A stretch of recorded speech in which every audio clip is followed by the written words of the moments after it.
The radical, fundamental principles of freedom, rational self-interest, and individual rights.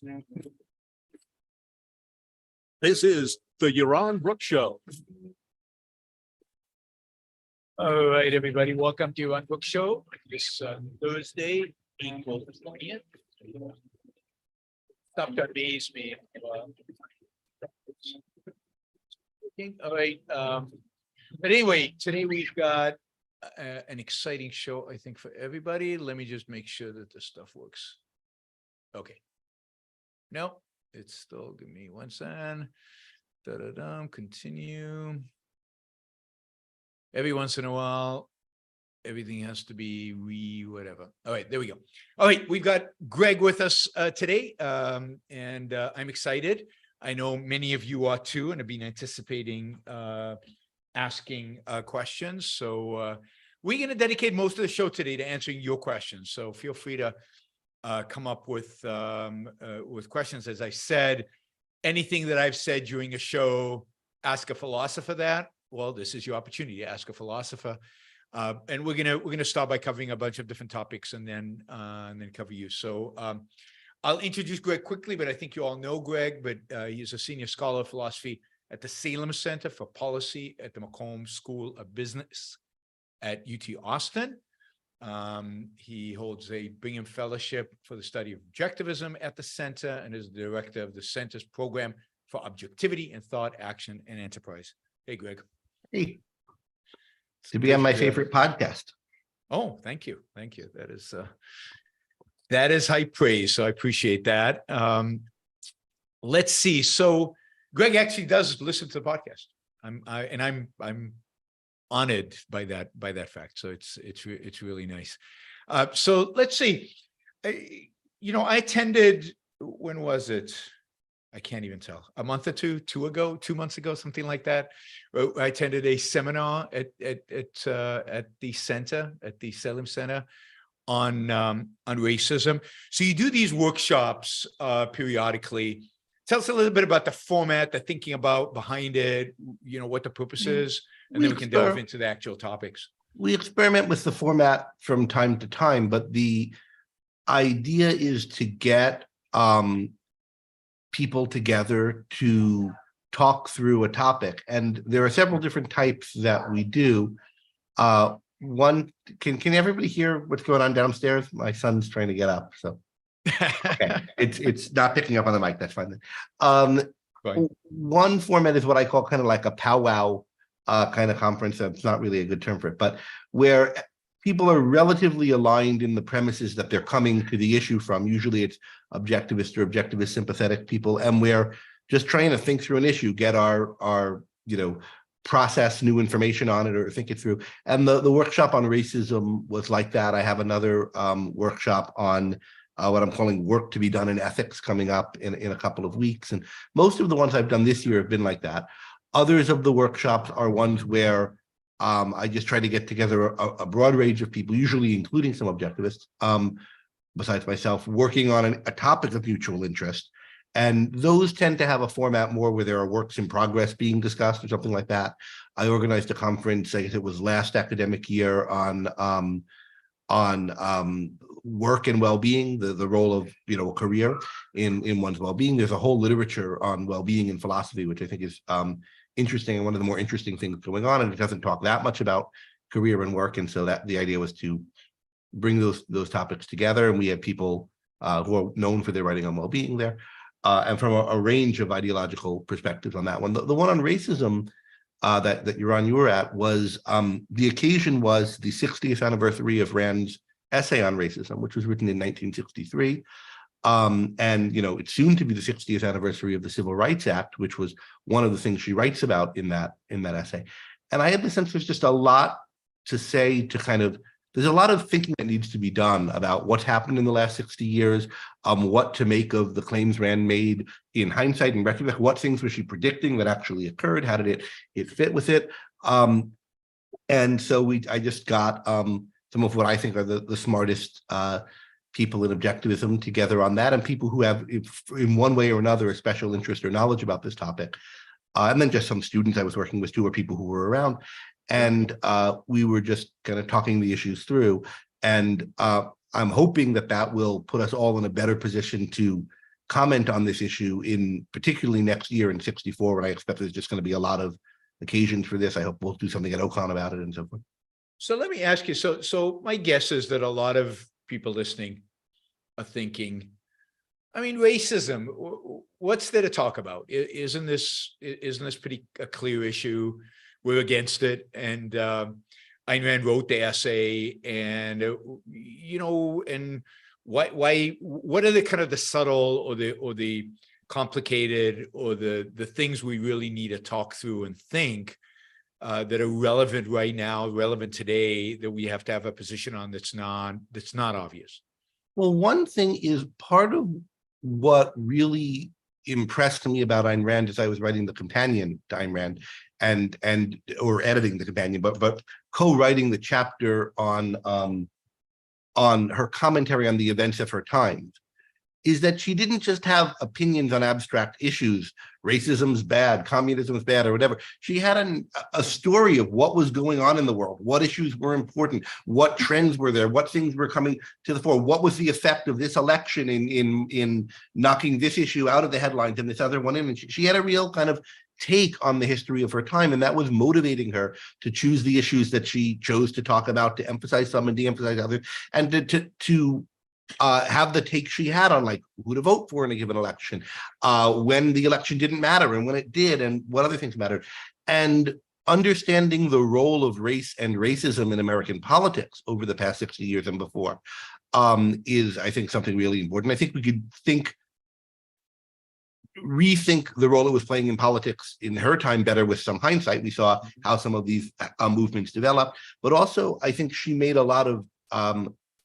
you made some predictions about what we should expect to happen in that essay that I think are not enough heeded. So my sense growing up was that people tend to regard racism as the left's issue, and they treat it as whatever time you're talking in, they treat it as it was a real problem in the past, it's fixed now, and all the things people want to do about it now are bad, and they're bad because there's not a problem anymore because the problem's been fixed or mostly fixed. Yep. And that kind of feeling about it was the way people acted about it in the 80s that I was familiar with, in the 90s and the 2000s and now, and I just don't think that's a plausible position, and it's not a position that I think is in keeping with what she says in that article. So she thinks that as you make your laws more race conscious, and in particular, as you develop towards a more and more of a welfare state, what you should expect to see is increasing racial animosities, and that it should be particularly hard on the groups who are the minorities, who are the victims of historic prejudices. And I've come to think that that's true. Not everything that the people who are on about racism these days claim is real, and their solutions to it are usually things that are going to make the problem worse. But if one has the kind of sense everything got fixed sometime in 1964 or 1972, well, I don't think that's realistic. And I think if you think about what the fixes were supposed to be, laws that force people to integrate in their private businesses, laws that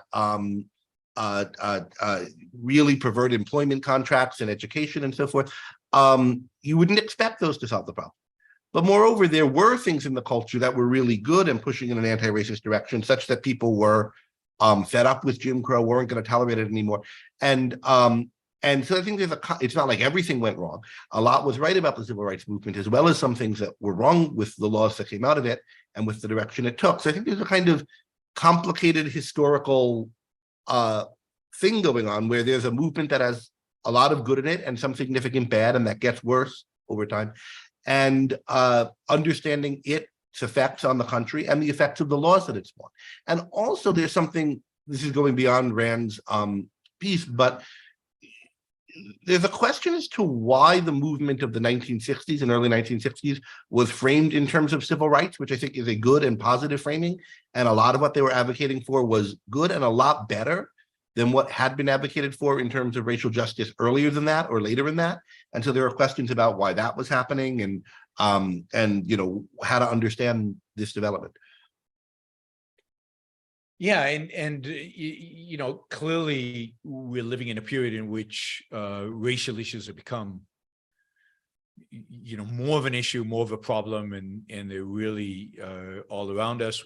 Obviously, BLM and 2020 and everything around that, and you know, understanding where that comes from, critical race theory, understanding where that comes from, what the context for that is. And how polarized Yeah. both political sides are around racial issues, how little of what's suggested as solutions to them are solutions. And I think you see this in so many issues. We've become factionalized, tribalized, and things are perceived as being pro or anti some group as opposed to pro or anti some principle. Yep. And it ends up, you know, harming everyone, of course. But Yeah, there but are, one of the people, yeah, good. there are certain kinds of laws and institutions, though, that when they're in a society are going to tend to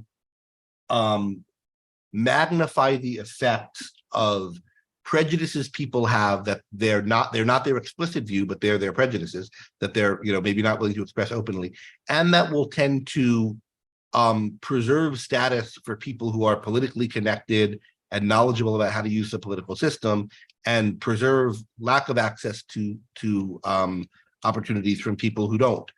And what kinds of things are like that? Well, the biggest is a public education system where you take a major factor of the economy and a major factor in people's lives, and something that's to do with a very personal value that people cherish, my kids and how they're going to raise, and you collectivize it. And so you make it that there's this system that's doling out education to everybody at a collective, you know, and there's collective decision making about it. You can't come in and choose where you're going to go unless you know how to manipulate and use the system. And whatever prejudices and fears and worries and concerns people have are going to, they're going to clan together there. And what's going to happen is that people who are good at getting politically connected are going to be able to get something that's semi-good for their kids, and people who aren't are not going to be able to. Likewise, when you have laws that are non-objective and unenforceable at scale, like a war on drugs, what's going to happen is it's going to get enforced more on the people who are going to make less of a stink about it getting enforced on them. They have less access to high-priced lawyers. So there are kinds of predictable things in the system. And then when you have the process of hiring an association such that it's made litigious around hiring and firing of people of protected groups, what you're going to get is a lot of box checking around that. So that everybody is trying to be diverse in a politically correct, socially acceptable way.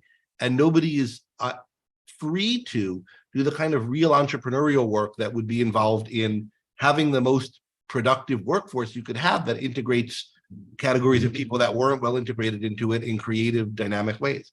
And so I think you see a lot of features in our economy that you would expect to cause kind of stagnation and resentment on issues where there had been a lot of prejudice. And I think that continues to exist. It's not the main story or the whole story of the 20th century or 21st century, but it's one of the factors that are there. And I think rather than reacting to claims of persistent or institutional racism by saying there's no there, there's nothing, that these are maybe misconceptualizations of, it's worth thinking about what's actually going on here, which of the unjust policies we're already familiar with might be involved in this, and how do these things play out? So that's one of the things I've been thinking about under the heading of racism. And this all comes out of kind of the Ayn Rand's analysis of a mixed economy and the politics of pull. And once you have a mixed economy, it's just a question of which tribe you associate with to get your leverage. And one of the tribes that people associate with is racial tribes or color skin tribes, because they're viewed that way and because it gives them a big, gives them leverage. And it's really, you could really see you're talking about this in her article, A Nation's Unity, which I think is one of her not enough read pieces on politics. Yeah, and it's interesting because you don't think of Ayn Rand as being concerned about a nation's unity, right? And she has this perspective on unity that is quite interesting and quite and really important, particularly today when we're seeing such a disunited United States. You could see the same theme too in the article on racism, where she talks about groups that have come to acting as their own destroyers, and how businessmen are often, by advocating types of policies that end up getting them persecuted more. And she thinks the leaders of the civil rights movement are giving the business leaders a run for their money on that front. In 1963, when she's writing this is Martin Luther King and so forth. This isn't Marcus Garvey or later yeah, I mean, relatively speaking, these are Stogie good guys or whatever. Yeah, as compared to anything we have today, these are good people. But I think she's making some points that I think there's a lot right about, and you could see a lot about it in the history. Well, I found the workshop really valuable, partially because a lot of history came out that I wasn't familiar with, and I got to meet Isaiah Slade, who I later interviewed on the show, which I thought was terrific, and he was good. I just added a lot. I really enjoyed getting to know him. He's such a bright guy, and has really gotten going on these topics and digging deep into them. Yeah, and a real future intellectual who's going to have a voice out there, I think. So I think that's important. And having somebody like that at the workshop is incredibly valuable, because his knowledge of he's still young, he's still new to objectivism in many regards. Having him there exposed to everybody is incredibly, it goes both ways. We benefited from him, and I'm sure he benefited a lot from exposure to some of the leading objectivist. He ended up actually, in part due to there were some weather problems in Austin the following days. He ended up staying out here for the better part of a week after that. So we got a lot more time interacting. But there are a number of really bright young people who I think are coming to philosophical and political issues in a way that's deeply influenced by objectivism and apart from all of the political tribes. And I think Ibis is doing that. He's not the only one. Muhammad was also at that conference. And he and I have been talking a lot about this kind of stuff. So you said you have you have a workshop coming up on ethics. And, so this is, so tell us a little bit about what the goal is and where you see kind of the work on ethics going from here. The next workshop I'm doing is going to be not this coming weekend, but the weekend after, and it's on work to be done in ethics. And it's mostly academics with a background in objectivism, including students, but also some people who do more popular writing. And we're getting together to read some of the, some sets of articles in contemporary ethics, some by objectivists, most not, and get a kind of read on some of the literatures that are out there. And basically for each topic we're covering within the workshop, I'm dividing it into 2 sessions. And the first one is just like, can we get to the bottom of this issue and figure out what we think is right about it? What's the truth here? And the second one, and this is why I'm calling it work to be done in ethics, is, okay, what kind of writing projects might there be here? Primarily, I'm thinking academic kind of writing, just because of the group of people, but also popular writing. And one of the things I'm trying to reinforce somewhat for myself, but for everyone else there too, is that there's 2 separate bits of thinking you need to do. Like, what's true? And then now, okay, what can I write on this? Who's the audience I would be writing for? What are their premises already? What, they're not coming at it from the same perspective I am.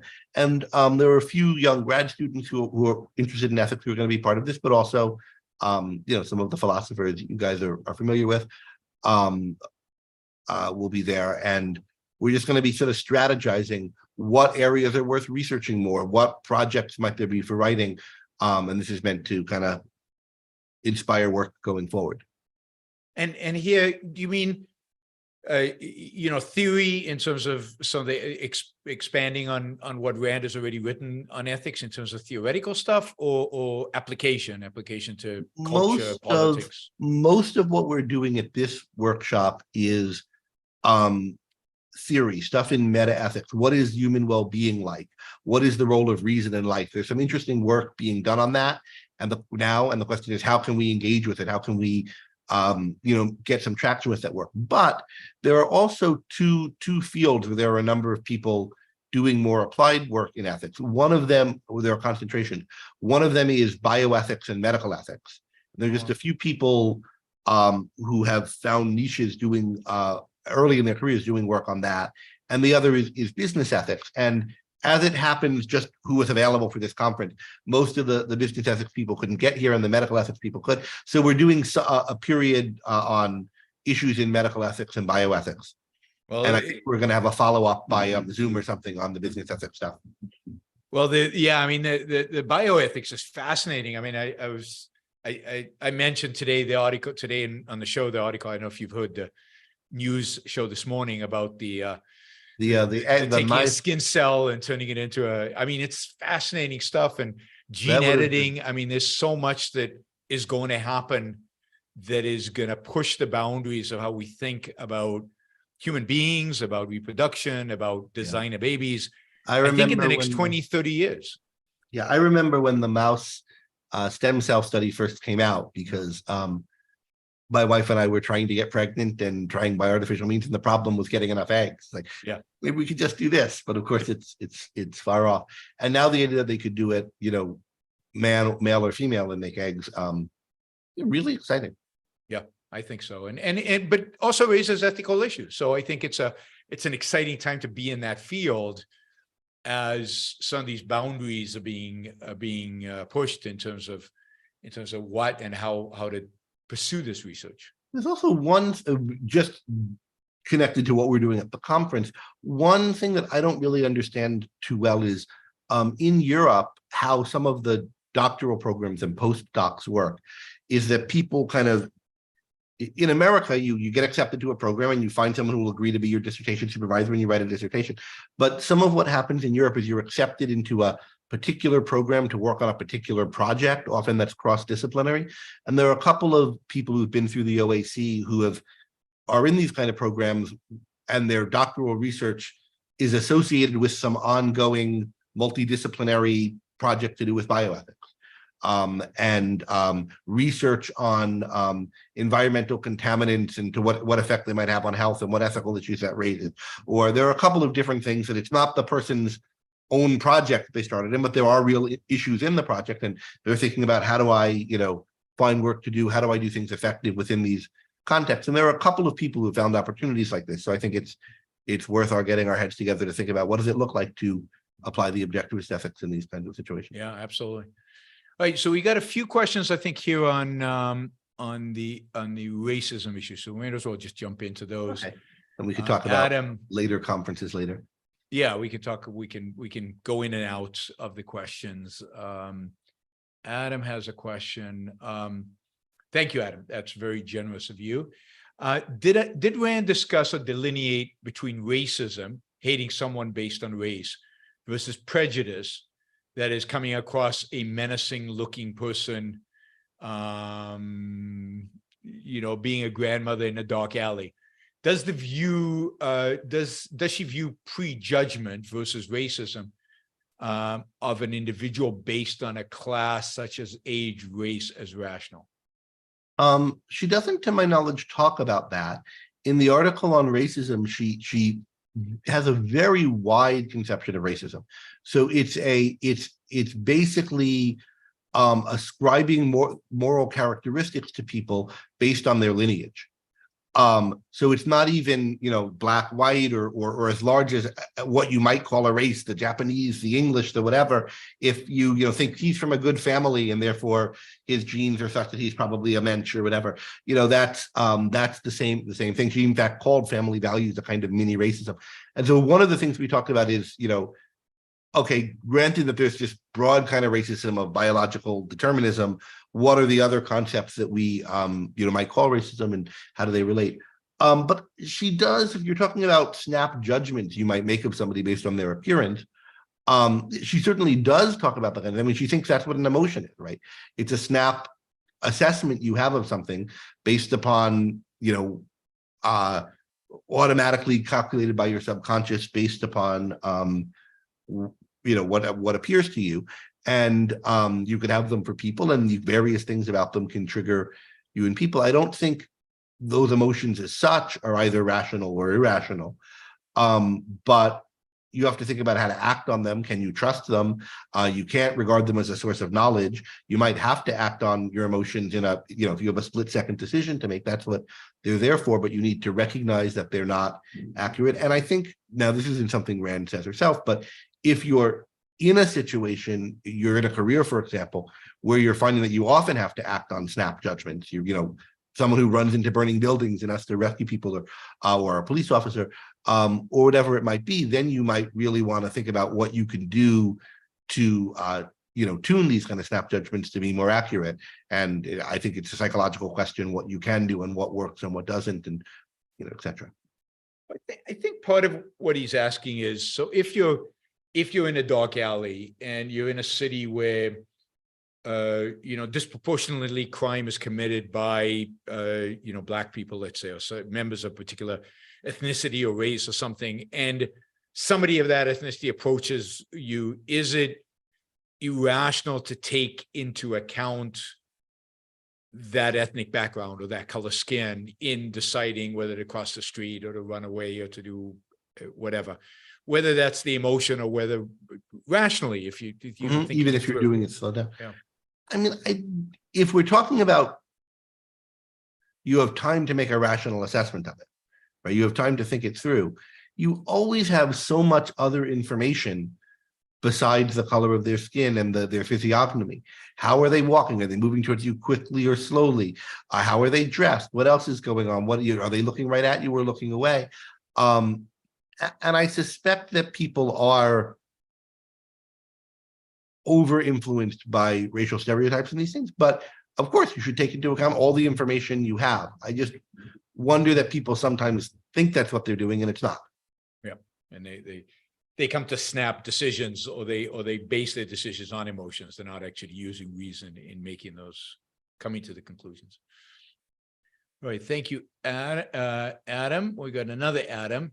The other says, immigration laws have been historically intertwined with racism, especially anti-Asian racism. Why are obstacles to immigration so seldom integrated into the discussion of racism?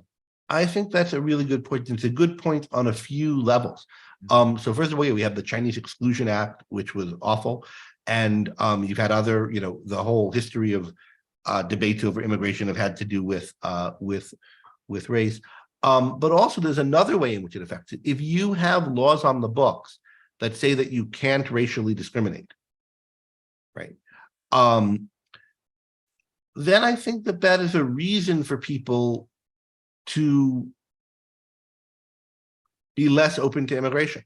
But suppose you think, for example, that people coming over from a certain Muslim country are likely to bring their values, or people from South, whatever it is, there's some place where you think their culture is bad, the people who are coming over from this place are going to bring their culture and et cetera. It's somehow going to be bad. Whether you're right or wrong on that, right? But suppose you have that kind of concern. Well, it's a lot different if you don't have to deal with them. Don't hire these kind of people if you think that they're you can't keep them out of the country. But some of the people who want to deal with them will deal with them, and they'll assimilate or they won't. But it's not your problem, right? But if you're forced to be blind to these kinds of things, considerations that you yourself, whether correctly or incorrectly, think are relevant to hiring once the people are in the country, then I think, there's a reason to worry that people are being shoved down your throat.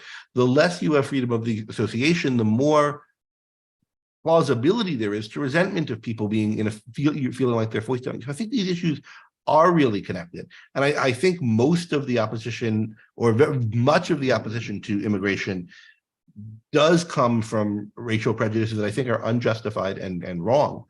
Nevertheless, I think this dynamic plays into it. All right. So let's talk about some of the other workshops that are coming up. There's the ethics one that's in a couple of weeks, and then what follows that?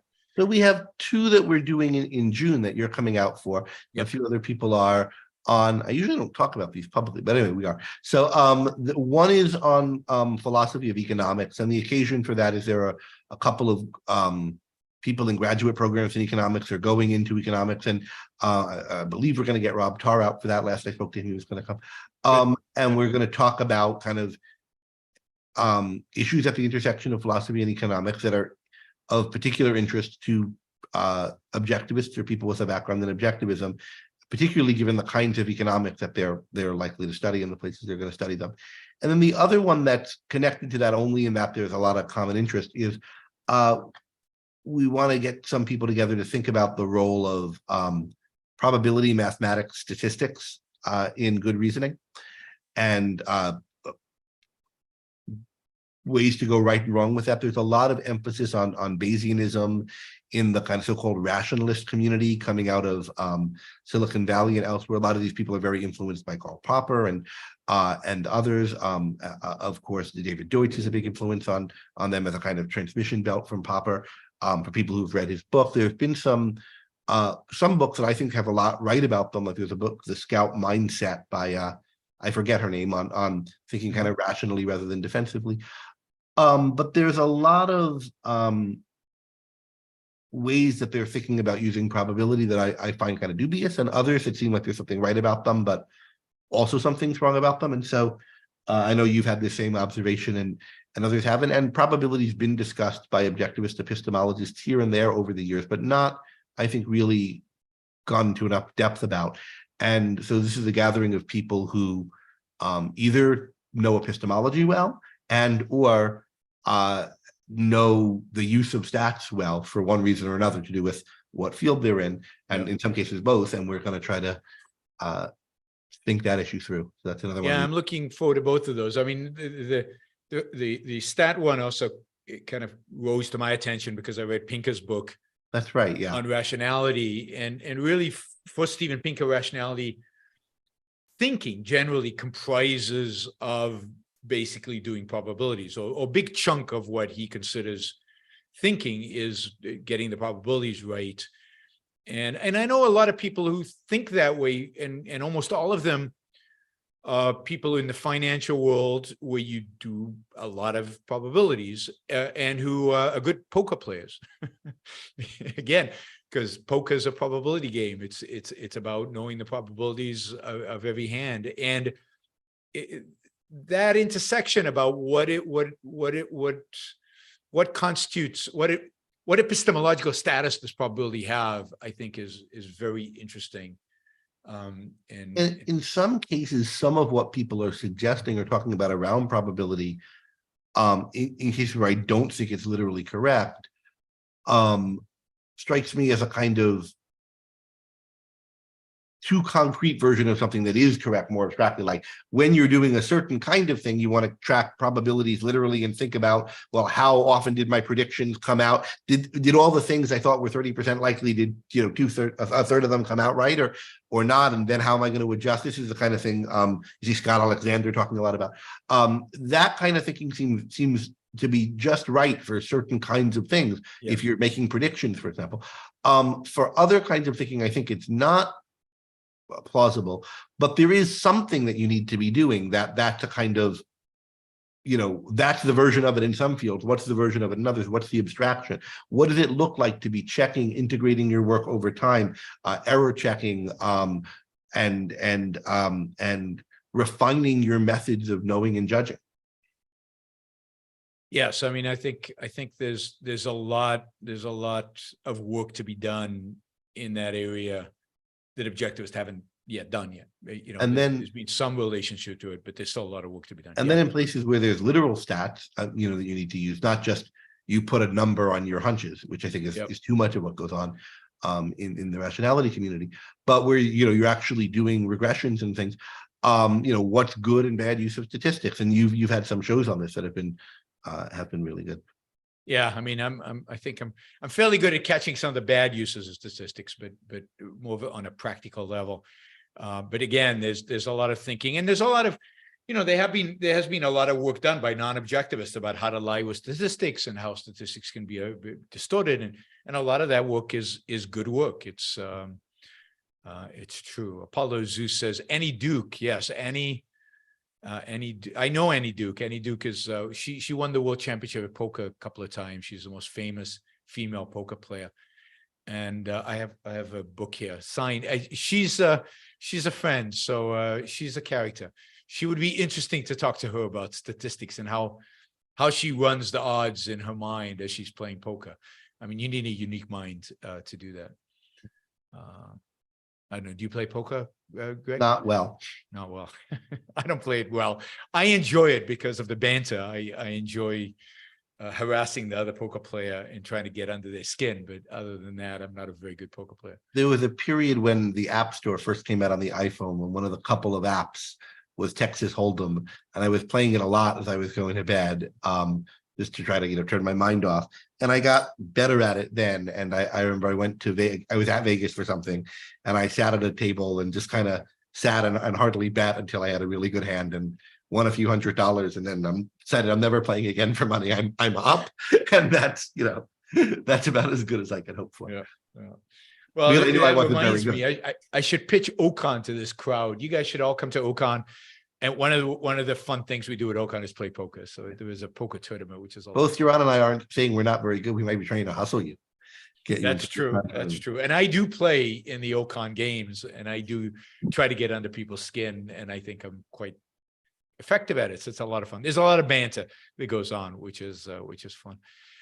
So with the economics, the philosophy of economics, give us some idea of topics that are kind of cross between economics and philosophy. I mean, I can think of one, obviously, with Rob Tarr coming. He famously wrote an article about objective value and the objectivist conception of objective value versus the Austrian conception of subjective value. So theories of value in economics and how they relate to the philosophical theories of value, that's one topic. I need input from other people, and one of the things I'm about to send an email out about to a few people is what other topics should we do, but here are some others. A lot of the economists that are good, a lot of the Austrians and others are attracted to anarchism and some other ideas that are at odds with objectivism. Why is that, and how should we understand that, and how should we navigate that? What about the views of human nature that are often assumed in economics, like human beings are maximizers and so forth? Is that true? It's not true.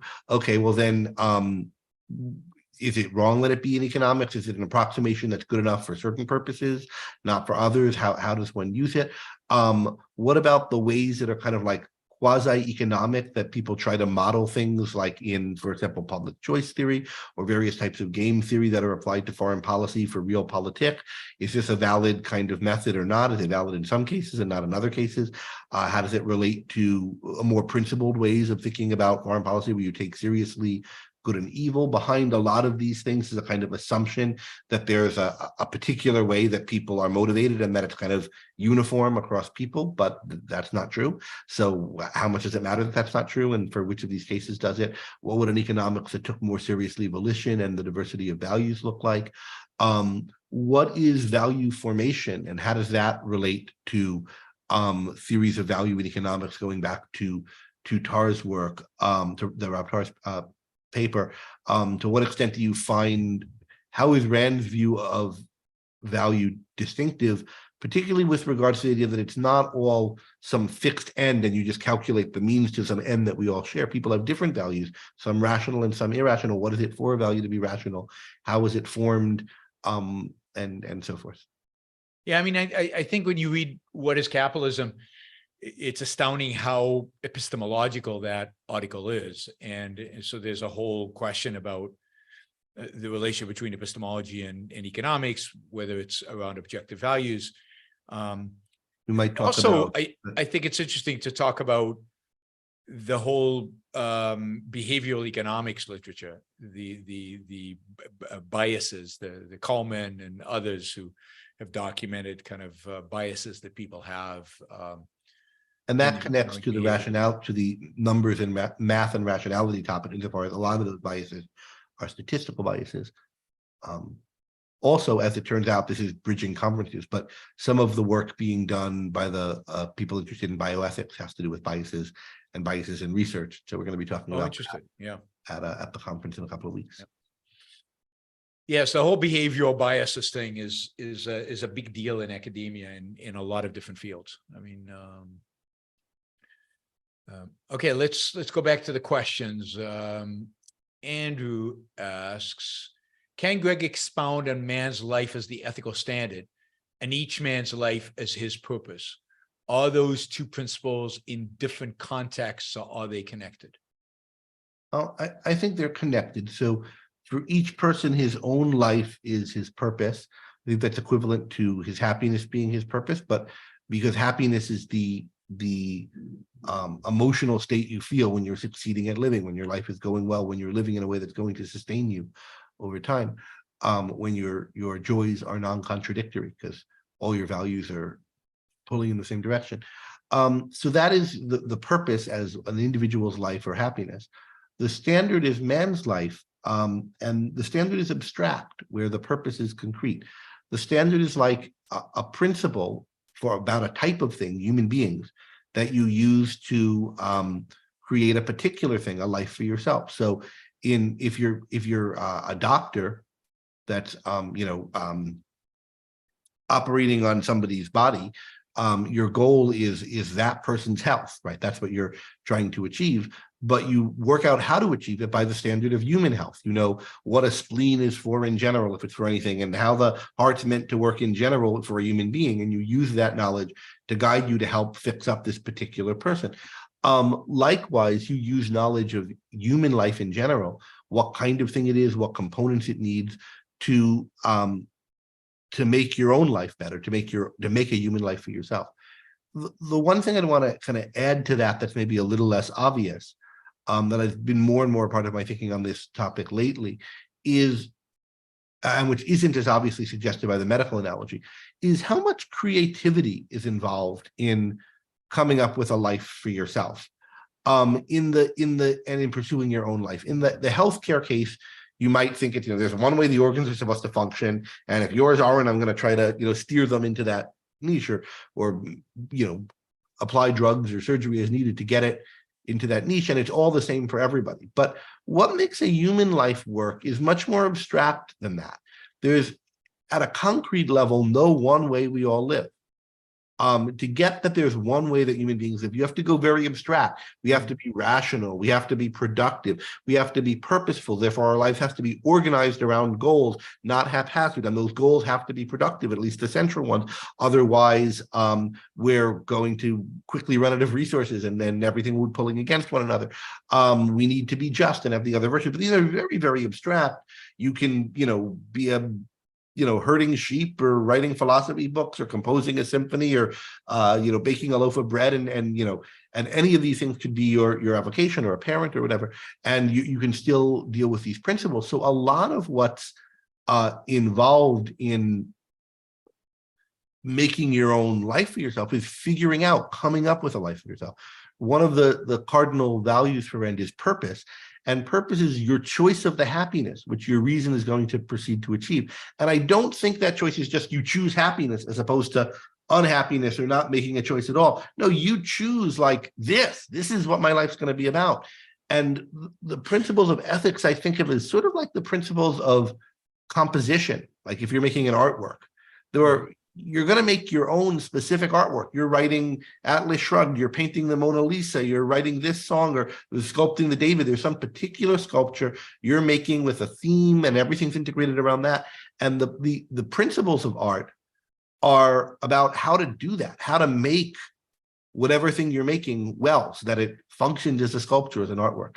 And likewise, the principles of ethics are how to make a human life for yourself.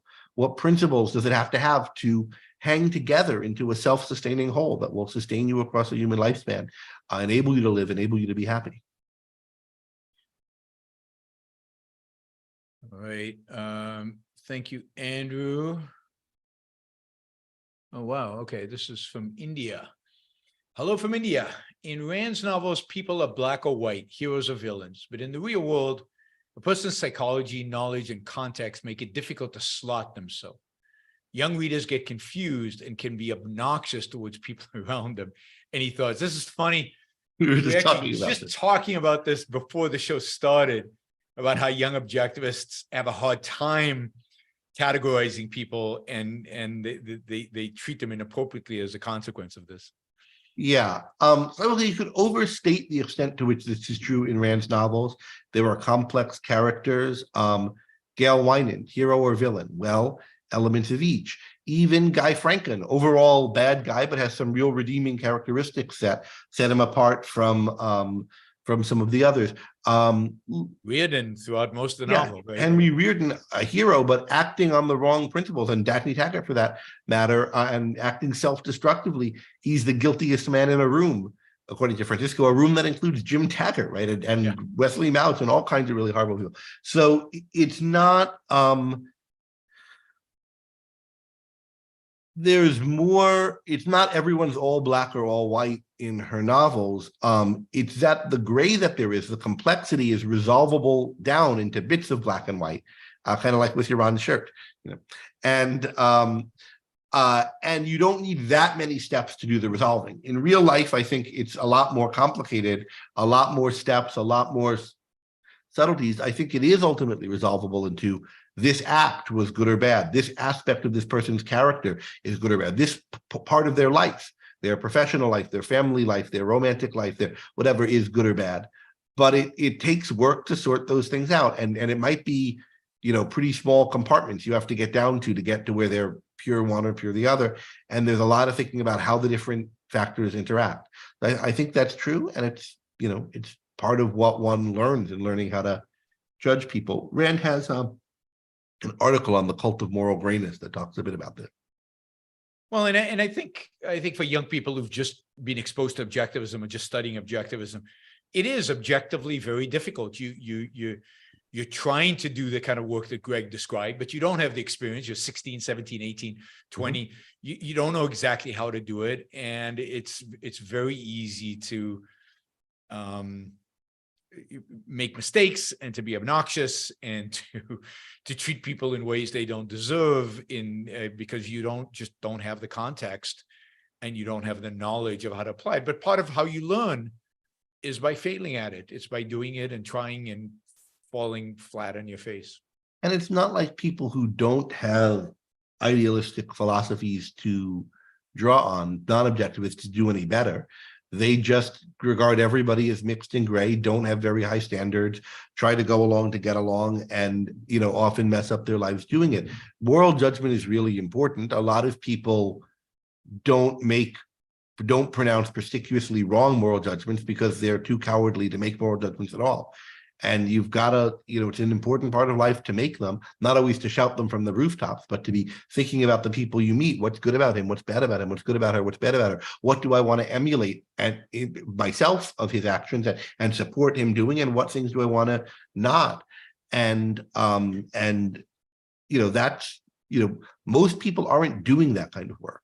Mm-hmm. And one of the things that objectivism makes clear is the need to do it. But then once you recognize the need to do it, it's hard to do it well, and you have to learn it. Yeah, and young people stumble around doing that until they figure it out. And it's hard. All right, let's see. Michael asked, does Ayn Rand's epistemology break down if we're all schizophrenic?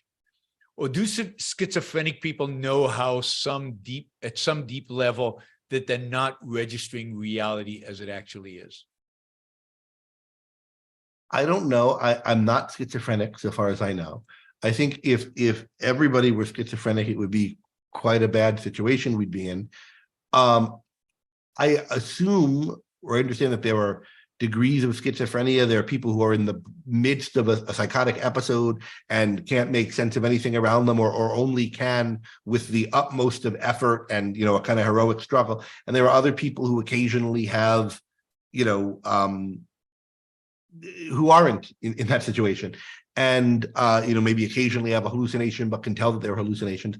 I assume there are milder and more intense forms and milder and more intense episodes. If we take the kind of most intense kind of thing, where you're having hallucinations and can't tell what's true from what's false and what's real from what's not, then yeah, any epistemology is inapplicable in that kind of state. You're not in control of your mind. You're not able to think. And there's very little that can be said to you. And if there was, you wouldn't be able to process it and take it in. And so that's not what epistemology is for. I'm sure there are, you know, milder or borderline cases, or, you know, cases where people are suffering from serious mental illness, but not so serious that they're all the time unable to be in touch with reality, where then, you know, epistemological guidance is relevant to them to help them understand what's going on with them and what kind of help they might need to seek and what to do. But it's you know, a difficult and tragic situation, mental illness, and it's not very well understood, I don't think. And I don't think all the gradations are well understood. In any case, I don't understand them, and I'm not sure how well the profession understands them. Yeah, and this idea that we're all schizophrenic is a little absurd. All you have to do is look around the world, assuming we're seeing the world as it is, and see skyscrapers and advanced technology and iPhones and things like that to know that somebody at least is not schizophrenic. Otherwise, none of this could be created. And what would it mean to say we're all schizophrenic? Schizophrenia means something. It means a particular condition. It doesn't even mean the same thing as psychotic or crazy, or you're seeing things. It's a particular diagnosis. Yeah. That you need to know something about it to make. You can't. If everybody has it, then nobody. It doesn't mean anything. Yeah, and it has to contrast with something normal. And if we're all schizophrenic, there is no normal. Maybe. So it's. Liam asks, what gives philosophy veto power over scientific claims? Yeah, I mean, I don't love this veto power language as though we philosophers are the kind of high court, but there is some truth to it. And so, and it's a phrase Harry's used sometimes, and maybe Ayn Rand, I don't remember Harry Binswanger I'm referring to. The way I think about it is that philosophy's role is to integrate our knowledge. It's to bring it all together into one. So you have a lot of different special sciences studying different things, but you have to have a kind of perspective on how does knowledge fit together? What are the ultimate fundamentals from which all of these sciences branched out, and what holds them all together so that we have an overview perspective on the world? And if something is such that it contradicts the fundamentals on which all knowledge is based, or it precludes knowledge from integrating, then there must be something wrong with it. And so in that sense, since it's philosophy's job to mind the integration and the fundamentals, it's philosophy's job to point out when one of these kinds of errors is made. And so in that sense, you could say it has veto power. It's the one to call foul. But I don't think its job, therefore, is to say, quantum mechanics is out. This branch of evolution is out. This thing or whatever, to throw scientific disciplines out. Its job is to say something's wrong here. This thing, as it's being formulated, etc., is wrong. Maybe it's just an error in formulation, and there's a real important truth here that just needs to be kind of cleaned up or disambiguated. Maybe the whole field is garbage. Maybe, but that's not the kind of thing philosophy can tell. It can just tell if you're saying there's no such thing as cause and effect. If you're saying that we are deterministic puppets and therefore that we can't know anything. If you're saying that we're not in touch with, we can't be in touch with reality. If you're saying we're all schizophrenic, something's gone wrong. Yep. Now, what exactly and what might be salvageable from what you're saying? What might be of tremendous value that's gotten, mixed up into a hash with some other things to produce this conclusion? That you really need someone who's kind of gets real expertise in the field to sort it out and tell. So KFAX, thank you, KFAX, for the $50. KFAX says, popping in just to say thank you, Greg. Your work made it easier for me to understand objectivism and better apply its ideas to my life. Your OCON talk a few years ago, principles and personal values, is absolute gold. Oh, thank you. I like that talk. That was the one we did in OCON on art. Oh, yeah. Yeah. And so, or on the Romantic Manifesto, and I was trying to draw some parallels between aesthetics and ethics. That was a good talk. It was a fun conference. I enjoyed that conference. It was a nice theme for the conference. Okay. Greg, are you still glad you voted for Biden? He just announced he'll be running for a second term. Do you actually think Trump has a chance of winning?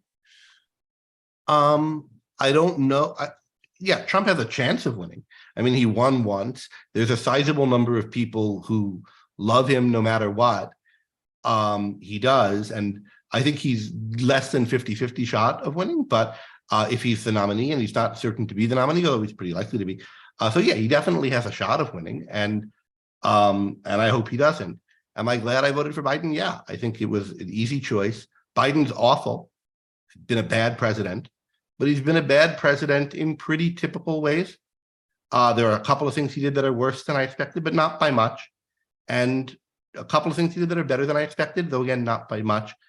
He's crummy. I wish he wasn't president, but given the options we have of who might be, he's better than most of the people on the left who could have been the Democratic nominee, and he's better than Trump.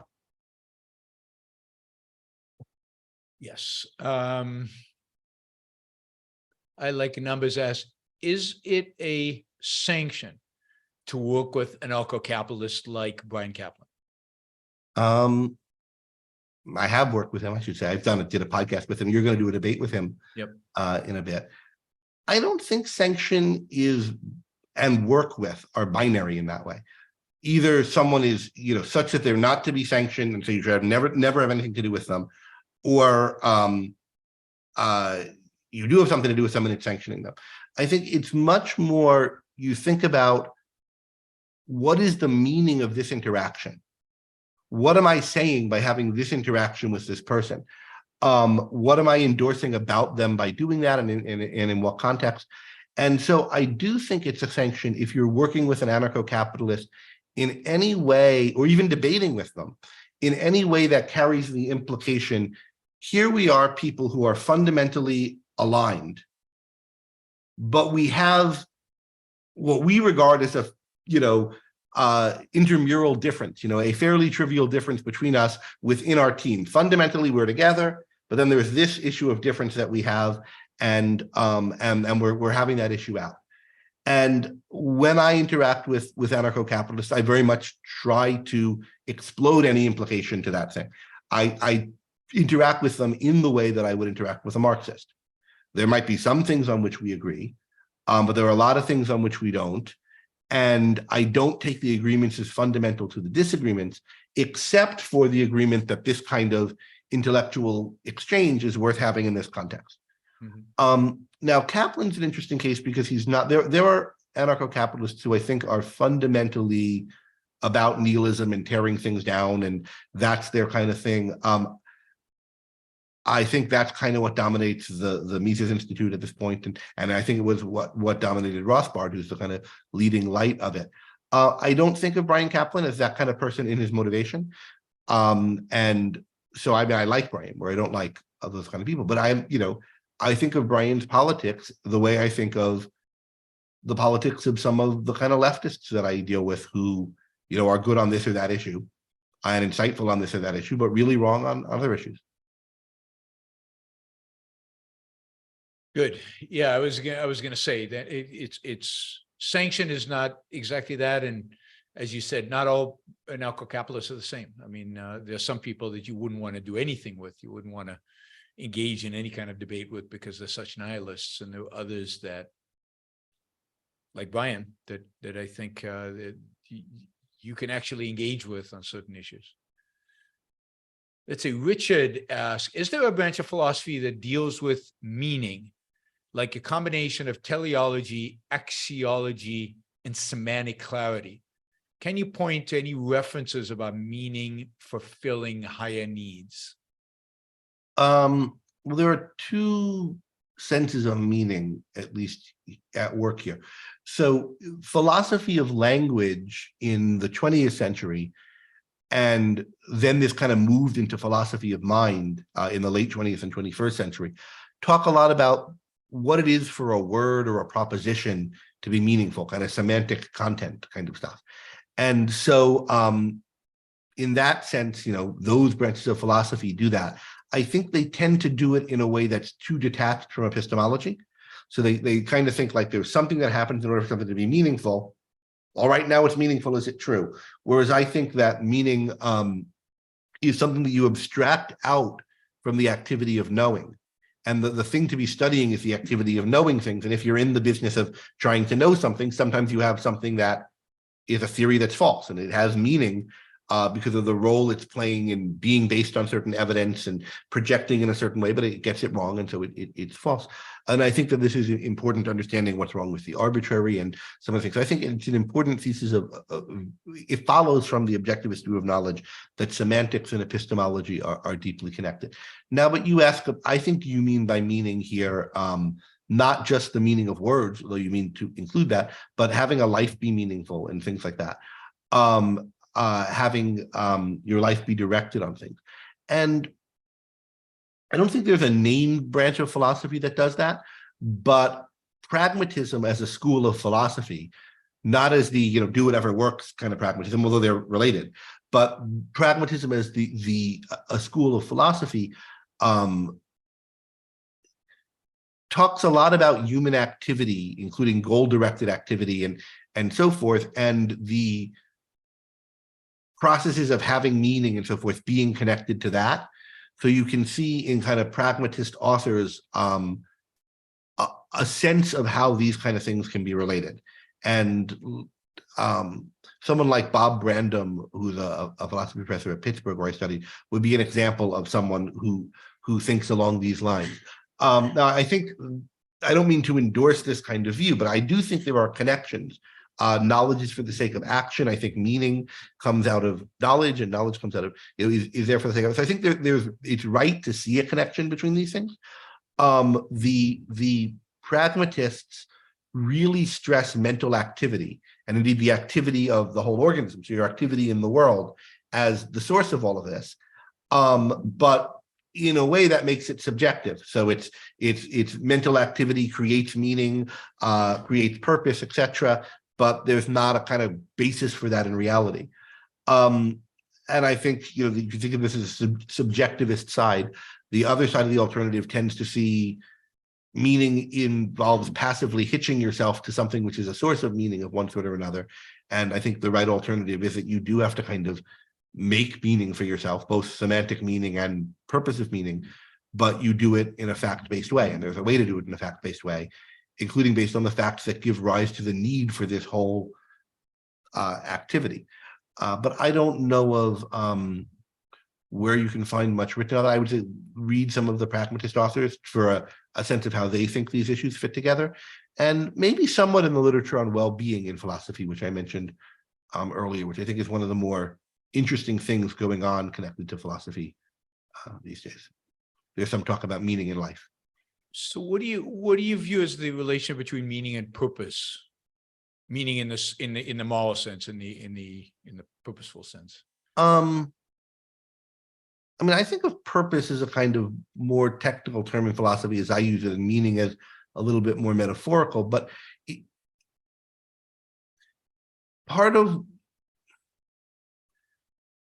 you can find meaning in what you're doing, right? And I guess you can find purpose in what you're doing, but it means something different. I think the more connected your activities are to purposes that you understand and wholeheartedly endorse for good reasons, and that, are the happiness that you've chosen to pursue with your life, the more meaningful you find your life. The more meaningful you find what you're doing. It doesn't just seem like one damn thing after another that I've got to do, but as it's infused with the sense of this is part of the life I've chosen to live, and you want to try to make as much of your life as possible like that. And then there are shortcuts to meaning, shortcuts to seeming like there's some point to what you're doing, shortcuts to purpose, which involve, in effect, second-handedly taking over a purpose, or pretending it's a mystical, both from the thing of the book, the purpose-driven life, where your purpose ends up to be a slave to God, or Auguste Comte, where your purpose is to serve humanity as a whole. Well, and Jordan Peterson uses meaning constantly, kind of as an intrinsic, something out there that you need to find. Yeah, you have to find meaning. And I think that's wrong. I think this is one of the things Gail Winan and Howard Rourke talk a lot about in The Fountainhead, and that they bond over, right? This idea that people looking for meaning, I have to find myself and so forth. And they're looking outside of themselves. It's something you need to create, but not in a subjectivist way where anything you create, you're going to write without capital letters or whatever, and that's the meaning of your life. You have to create a human life, and a life for yourself is the kind of creature you are, and whatever meaning there's going to be is going to exist in the context of that system, that life, which, if you're going to create it, if you're going to succeed at it, if you're going to have it be a purpose for you and have meaning, has to have certain features based on the kind of organism you are and the facts that give rise to this whole enterprise. Right. Andrew asked, why are social issues dominating political discourse, and how big of a national schism do you think the abortion issue will create? So what was the first part of the question? Why are social issues dominating? Why are social issues dominating political discourse? Well, in part because the political tribes don't disagree on other issues. So, I mean, in the 2000, not 2000, in the 2016 election, which candidate was more anti-capitalist? I think Trump was, but it's just edging it out. I mean, Hillary's no capitalist, but there's so little difference in their views on economic issues.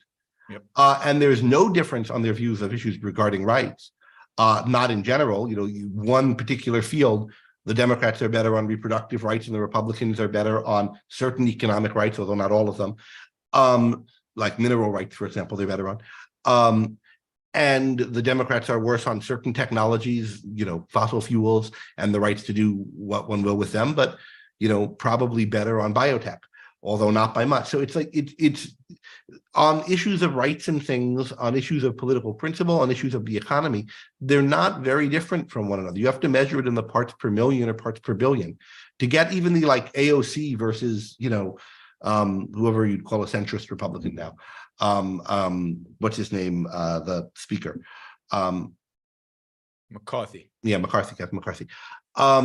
There's just not that much difference on the economic stuff, on the right stuff, on the other issues. So how do you, get attention and get your people to vote out the other person? It's personal attacks and it's cultural issues. And I think this is the case on both sides. There's a kind of flocking to issues where you can vilify not just the other people, but other blocks of voters, or make it seem like there's a kind of menace in the country and it's certain other people who are these people with their guns, or these people with their drag shows, or whatever it is, and elicit disgust reactions. So I think that's why it's happening. How big will abortion be a schism? I don't know. I mean, it has been a big schism in the country for a long time, but I think part of what we're seeing is that the support for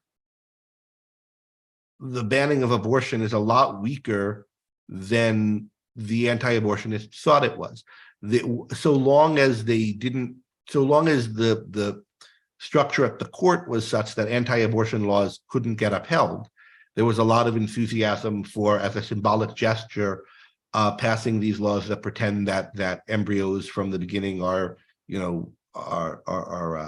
full-fledged people, that see no difference between a zygote and a 32-year-old. Those kind of laws were very popular when it didn't cost anything to pass them. It didn't affect anyone. Just like repealing Obamacare was very popular when it wasn't actually going to get repealed. Once you, it should have been repealed, by the way. So that's not. I'm not equating them in those ways. Yep. But then as soon as it actually happens and the laws get into effect, then it turns out that a lot of people, including a lot of Republicans, don't want them, don't want these laws anymore.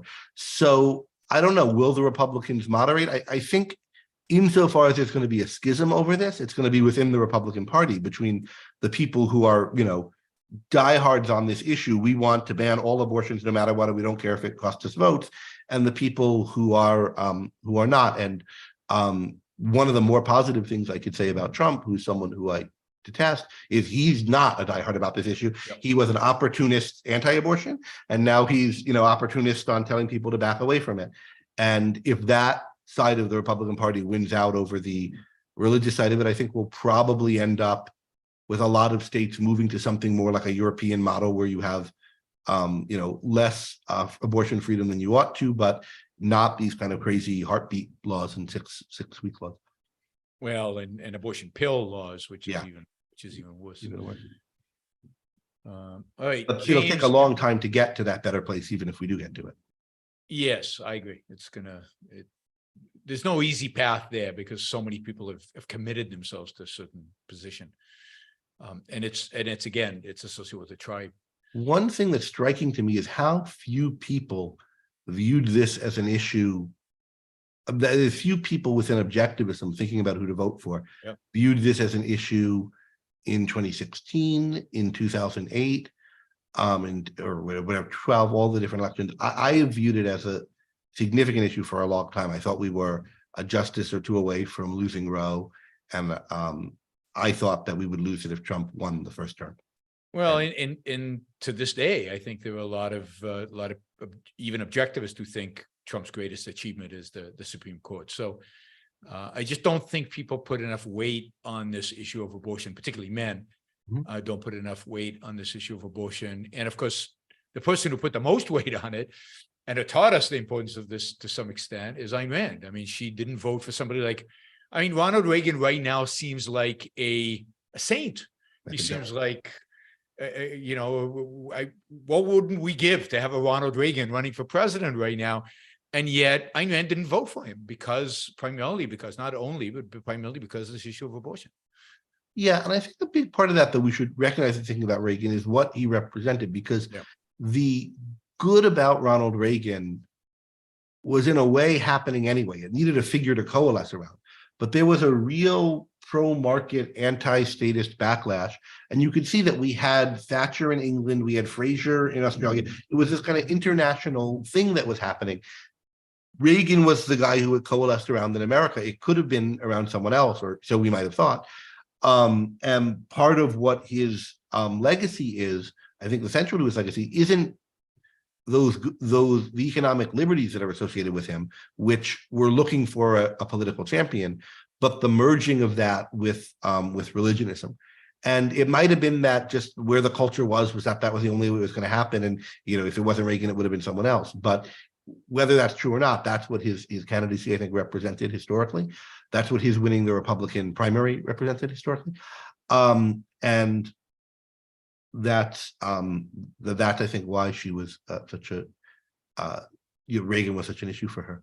Yeah, I mean, she recognized that he was bringing the moral majority, the Christianity, deep into the Republican Party and entrenching it there. And that turned out to be 100% right. I mean, and the age of mediocrity is her essay on that, and it's really shocking to read. I mean, just how I mean, she said things like in 1980, like, don't call me a conservative. I don't want to be associated with these people. They're trying to do what the Ayatollah did to Iran in America.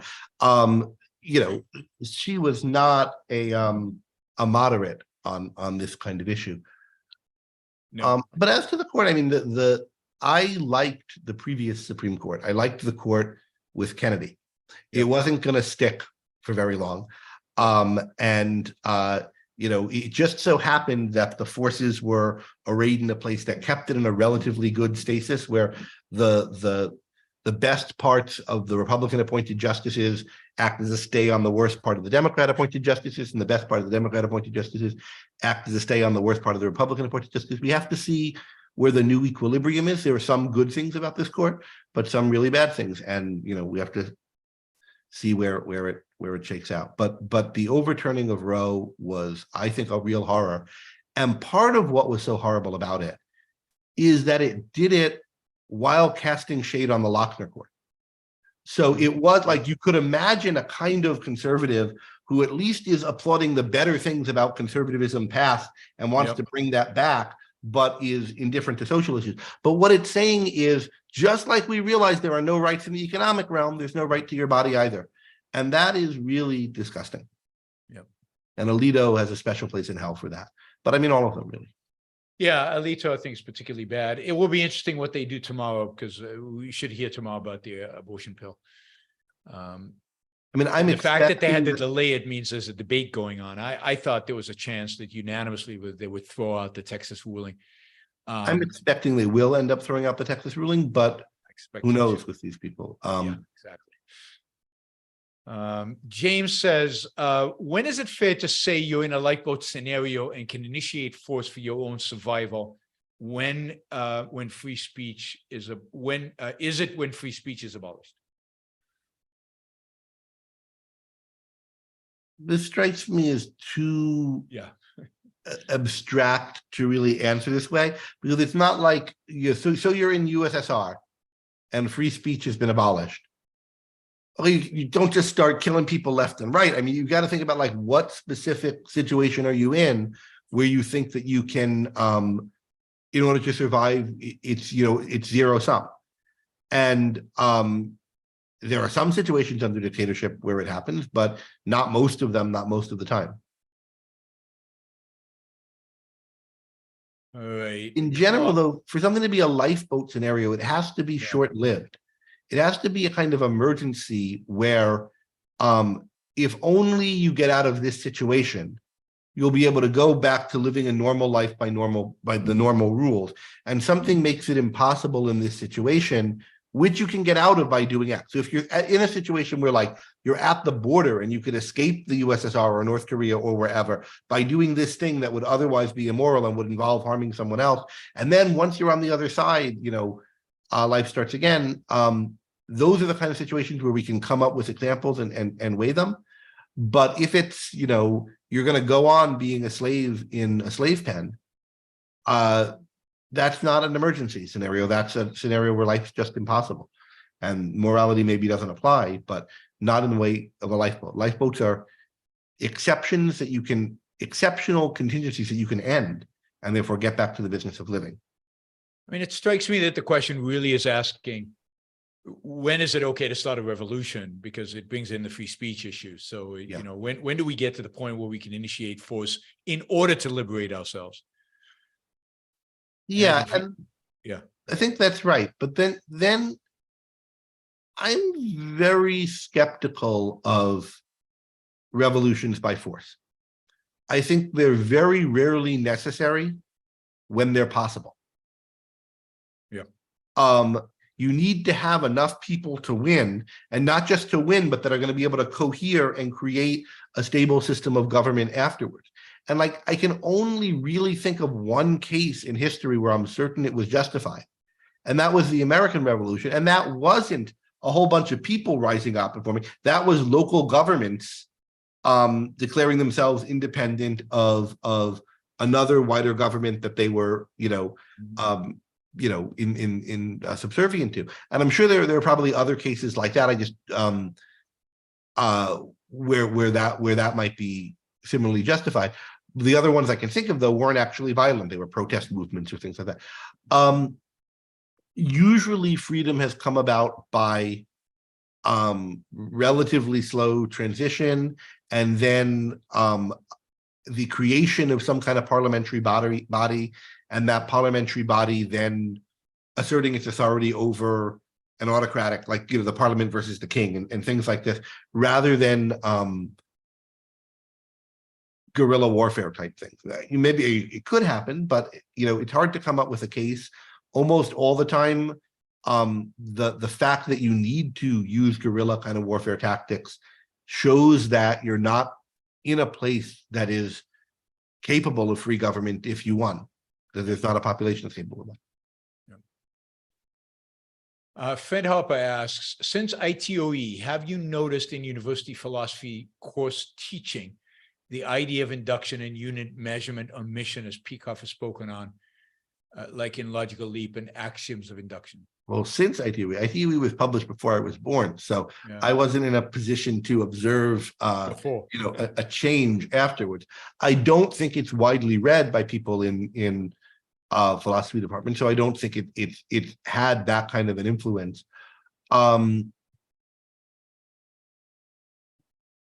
And talk about whether there are positive or negative trends in views about induction, but I don't think ITOE in particular has been a cause of that. And ITOE doesn't really talk about induction. I mean, it has a couple of promising remarks and tantalizing things, and particularly in the appendix, and there are ideas that Leonard Peikoff later used to develop a theory, but that's not in ITOE itself. Clark asks, do any academics you work with in philosophy departments have the slightest respect for Ayn Rand? Are your students more interested in Rand than they were a decade ago? Yes, so there are definitely academics I've worked with in philosophy departments who have respect for Rand. A handful of people in particular stand out. And people in other departments too, economics and so forth sometimes. Students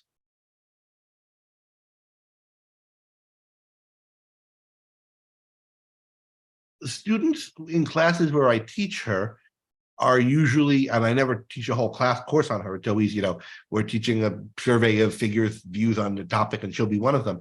Are often very receptive, find her interesting, including people who aren't antecedently, predisposed to like her, that whose politics don't align or whatever. It was not a course on politics.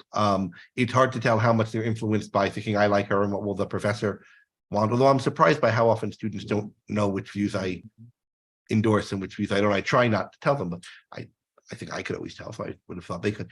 But yeah, generally students, a lot of students see something positive in her and I think take on some of her ideas. How do they come to me though? I haven't noticed a big difference in the time I've been teaching in whether students are antecedently interested in Rand. Usually, at least some people in the class will be familiar with her. Some will have positive views and some will have negative views. But that quickly fades. Most of them won't have read her or will have read a work of fiction that they won't see necessarily the connection to what we're reading right away. So it'll, doesn't dominate the discussion of her. Michael asks, are you overall optimistic about our ability to spread objectivism and gradually change the culture? Do you think you will see real positive change in your lifetime? Yes, but not as objectivism exactly.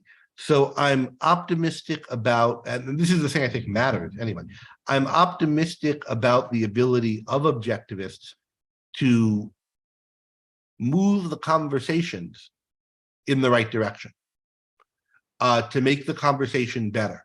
And what I mean by the conversation, I mean, like, if you look at how the way people talk about energy now is noticeably better because of the ideas that Alex has been advocating for, and he's become a big name in the field. But even people who maybe don't know his name, like, you'll see just better talking points about energy, better, the views are, the discussion is just better due to his influence and due to his use of objectivism. I think if you look in the field of intellectual property, you'll see Adam Mossop's influence. I think already I mentioned a well-being literature in philosophy. Already that literature has been influenced indirectly by Ayn Rand in positive directions, by people who were sort of semi-objectivists or had an objectivist phase but didn't stick with it, but retained certain ideas. And I think there have been some good popular books on well-being that can have an influence on people's lives that indirectly bear some of that mark. And I think there's a potential for there to be more and more of that. And likewise in some different fields in philosophy, that is even what's written in academic corners, but also outside of them. So I think it comes through people having particular influences on particular fields that don't look like one-on-one. This is objectivism, but you can see if you look deeper how it is having an influence. And then eventually I think a lot of that adds up to, there's a whole school here of objectivist intellectuals who are seeding a lot of this and behind a lot of this and so forth. But I think that, and I think I will see when there'll start to be a recognition of that fact, that a lot of positive change is coming from the same intellectual, or a lot of change, whether people think of it as positive or not, but I think of it positive, is coming from the same intellectual fountainhead. Yep. All right, Richard asks, is the US undergoing a cultural revolution where leftist ideology infiltrates media, academia, and law? For example, derivatives of critical race theory have at least some visibility today. I think the question's 100 years late.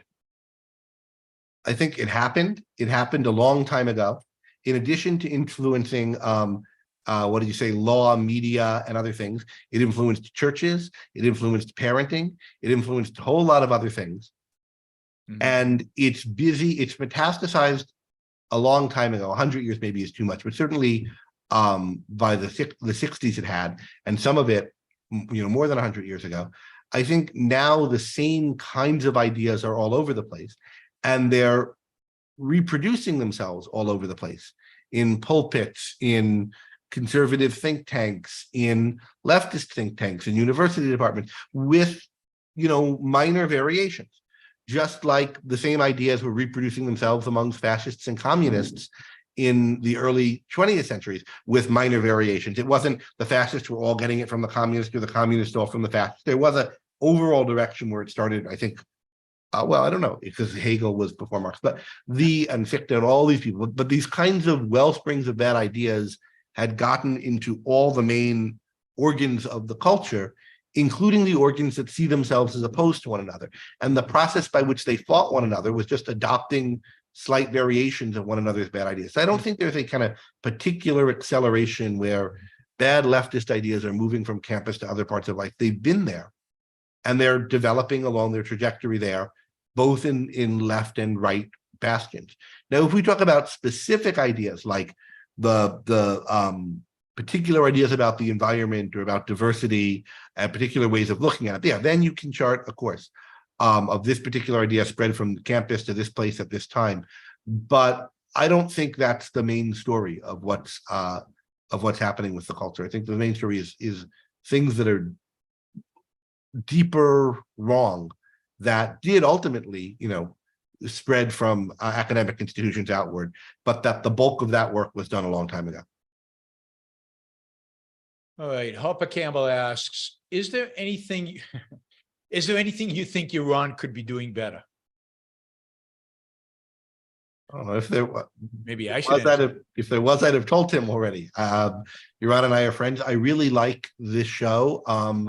I think it's certainly the best regular programming from an objectivist perspective, but that's such a damning by faint praise. It's a low bar. There isn't anything anywhere near in the league of it, and I think it's really important that that this is happening. So I think it's a fantastic show, and I'm sure when I notice something, I'll I send an email sometimes. Yes, I didn't agree with you on that or whatever. Yep. I don't know. My wife has a pet peeve about the pronunciation of one or two words, so maybe that. I'm But sure there are a they're lot tiny- of my pronunciation is terrible. They're tiny things that I don't think matter. All right. Ian says, is the Ayn Rand Society still active and engaging with non-objectivist philosophers? Yes, but we're trying to figure out what to do with it, because and how to change what we do with it going forward. Because I no longer think the kinds of programs we would have there are the best forums for engaging with non-objectivist philosophers. Only because I think we've now found better forums for doing it. So I mentioned the kinds of conferences that I put on, and Tara Smith has put on, and Alan Goddard has put on, where it wasn't about Ayn Rand, as anything at the Ayn Rand Society has to be. It was just about a topic, and we had some objectivists and non-objectivist philosophers engaging over the topic. I found that when we've done that kind of thing, more good has come of it than when we did the kind of programs we would do at the ARS, where we would have, somebody write about Ayn Rand and Kant, and then we'd have a Kant scholar come in and talk about it, that format of program. So I think there's other kinds of, given the kinds of opportunities that there are now, there are probably other kinds of programming that it's better for the ARS sessions to be focused on. That's where it's, advantages versus that style session. But that's something that the steering committee is deliberating about and thinking about. I don't know how much I say. My own preference would be that more of the papers at the ARS conferences will be in the nature of Ayn Rand scholarship, and maybe we'll have multiple people with a background in her rather than people who don't, whether they're objectivist or not, but people who've spent considerable time thinking about her, and the other kind of engagement taking place in other forums. But we'll see, depending, probably what opportunities present themselves. Yep. Good. Let's see. Hopper Campbell asks, did you see Stephen Hicks' debate with Craig Biddle about whether objectivism is a static system? I saw an ad for it. I didn't know it happened yet. I just saw the ad for it. I haven't seen the debate. Yeah, I think it's still going to happen. I don't think it's happened already. Yeah. You planning on seeing it? I assume it's at a conference that I'm not going to, so I don't know if it's on YouTube, I might watch it. I don't think, I think I know where I stand on those issues. I think I know where both of those people stand on it, and I don't know, I wouldn't expect to learn much, but Nope. I sometimes feel a professional responsibility to keep up on things like this. So if, if I see a link to a YouTube video of it, I'll probably watch it. Michael asks, did we have any radical individualist presidents, or were they all collectivists to varying degrees? I think, Washington, Adams, Jefferson, and Madison were pretty damn good in their different ways. Each of them had problems, but I wouldn't call them collectivists. I would say they were all individuals. So I would think that Lincoln is primarily an individual fascist, though he made some mistakes and there are some things he did wrong. I'm sure there were some others too. John Quincy Adams, I think, overall could. I'm not a kind of historian. I don't know all of the figures, but aren't too many presidents, I think, well of after Lincoln. Maybe Cleveland. I don't know that much about Cleveland. Yeah. Even some of the better ones turned out to do really bad. Like Coolidge is often thought of by capitalists as very good, but Coolidge presided over the nationalization of the airwave, which was one of the worst things done. And I think he was terrible in immigration, right? Wasn't Coolidge terrible in immigration? I don't know where he stood in immigration. That's okay. I thought the big immigration act was passed under Coolidge in the 1920s. The first one that really blocked immigration. It would make sense time-wise, but I'm not certain. So there's no, I know the early American presidents pretty well, but not the later ones. Let's see. Liam says, if Trump wins the nomination and gets absolutely destroyed in the general election by an 82-year-old demented man, will we see a real shift in the GOP towards a more rational, limited government party? I don't know. I'd like to think so. I don't think it's worth trying. To some extent, we thought when Biden won this in 2020, that would happen. I thought that, when it was as close as it was, it wasn't that close, by the way, but when it was as close as it was, rather than a blowout,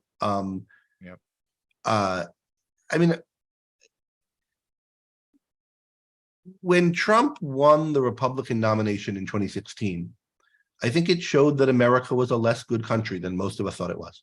Yep. I think it's still historically a great country. It's still better than any place else, but I thought we were better than that.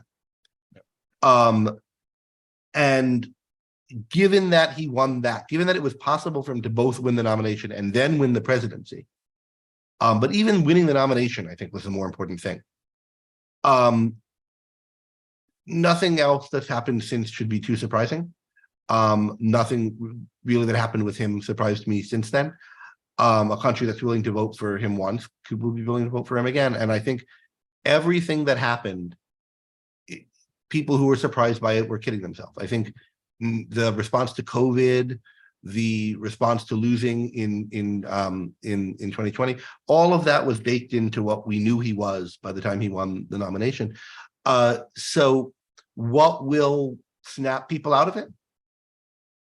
I don't know. I don't think there's a kind of moment where everybody's just going to change their mind. I think it'll be a gradual transition away towards more positive values. If someone on the right arises making a more positive case for something positive, you could imagine, Tim Scott or Nikki Haley or someone doing something like that, but we haven't seen much of it yet. And I don't know when that'll happen. I don't think Biden's unpopular enough that he's not going to have I think he'd probably win against Trump, but I don't think he would have some kind of blowout that's out of proportion to what happened before. Maybe the Trump people will just kind of get tired of losing over and over again, and they'll go home. But and I think that's probably more likely what will happen than that. There'll be these conversion experiences, but I don't know, and I don't know the timescale. Liamos asks, and if Trump wins the second term, will he be able to get anything done, or will the GOP morph into a full fascist, populist, reactionary party? Though those aren't alternatives to one another, the more that it does that, the more likely he will be able to get the kind of things done that would be terrifying. But we should be asking these kinds of questions about the Democrats too. What would make them change their minds and get better? So I don't know. I think it would be a very bad thing for the country if he won again. Certainly versus someone like Biden, who's a lame milquetoast. And he's pathetic and corrupt in various ways and bad, but all within normal bounds. If it were someone like Bernie Sanders, you could, see like it's a new low for the left and the new low for the right, and what are you going to make of it? But that's not the case with Biden. He's this same old contemptible junk that all presidents left and right have been for decades now. Some of his people are worse than they have, but Yeah, you'd expect Khan that, is right? really Because the whole bad. movement is moving left, right? Khan is particularly bad. She's, I think, the worst I know of in the administration. But you expect, I mean, there's always better and worse people within the administrations. There were some good people within the Trump administration, like actually good people, and certainly some people who were better than would have been the alternative in a Democrat administration. But you know, again, likewise, on some issues, there are better people in the Democrat administration. Okay, next few questions are all by Wick Zong. So Wick asks, you guys have viciously criticized Trump over the last 7 years. Thank you, we have. Is it appropriate when he is persecuted by the entire system? He is a victim. Being a victim's nothing to brag about. Yeah. And it doesn't exonerate you from being evil. Maybe he deserves his victimhood status, right? And I don't think he is a victim, Yeah. but I don't think that's the story of him in general. But no excuse. So I certainly don't regret and intend to continue to criticize him viciously as long as he's in politics. But what is important to not do, and to make sure that we don't do, and that we should keep ourselves honest about in our hatred of Trump, which I think is justified, I think one should hate him, is not to use it as a justification for being soft on, accepting of evils that present themselves as opposed to him. Just as opposition to those evils shouldn't make one soft on and sympathetic to him or to anything else that pops up and, you know, classifies itself as right or anti-left. It's very easy to fall into kind of team sports in politics. And I think one has to recognize that we're in a world where the culture and the political culture is bad and broken and wrong. And as a result, all the major movements are going to be bad.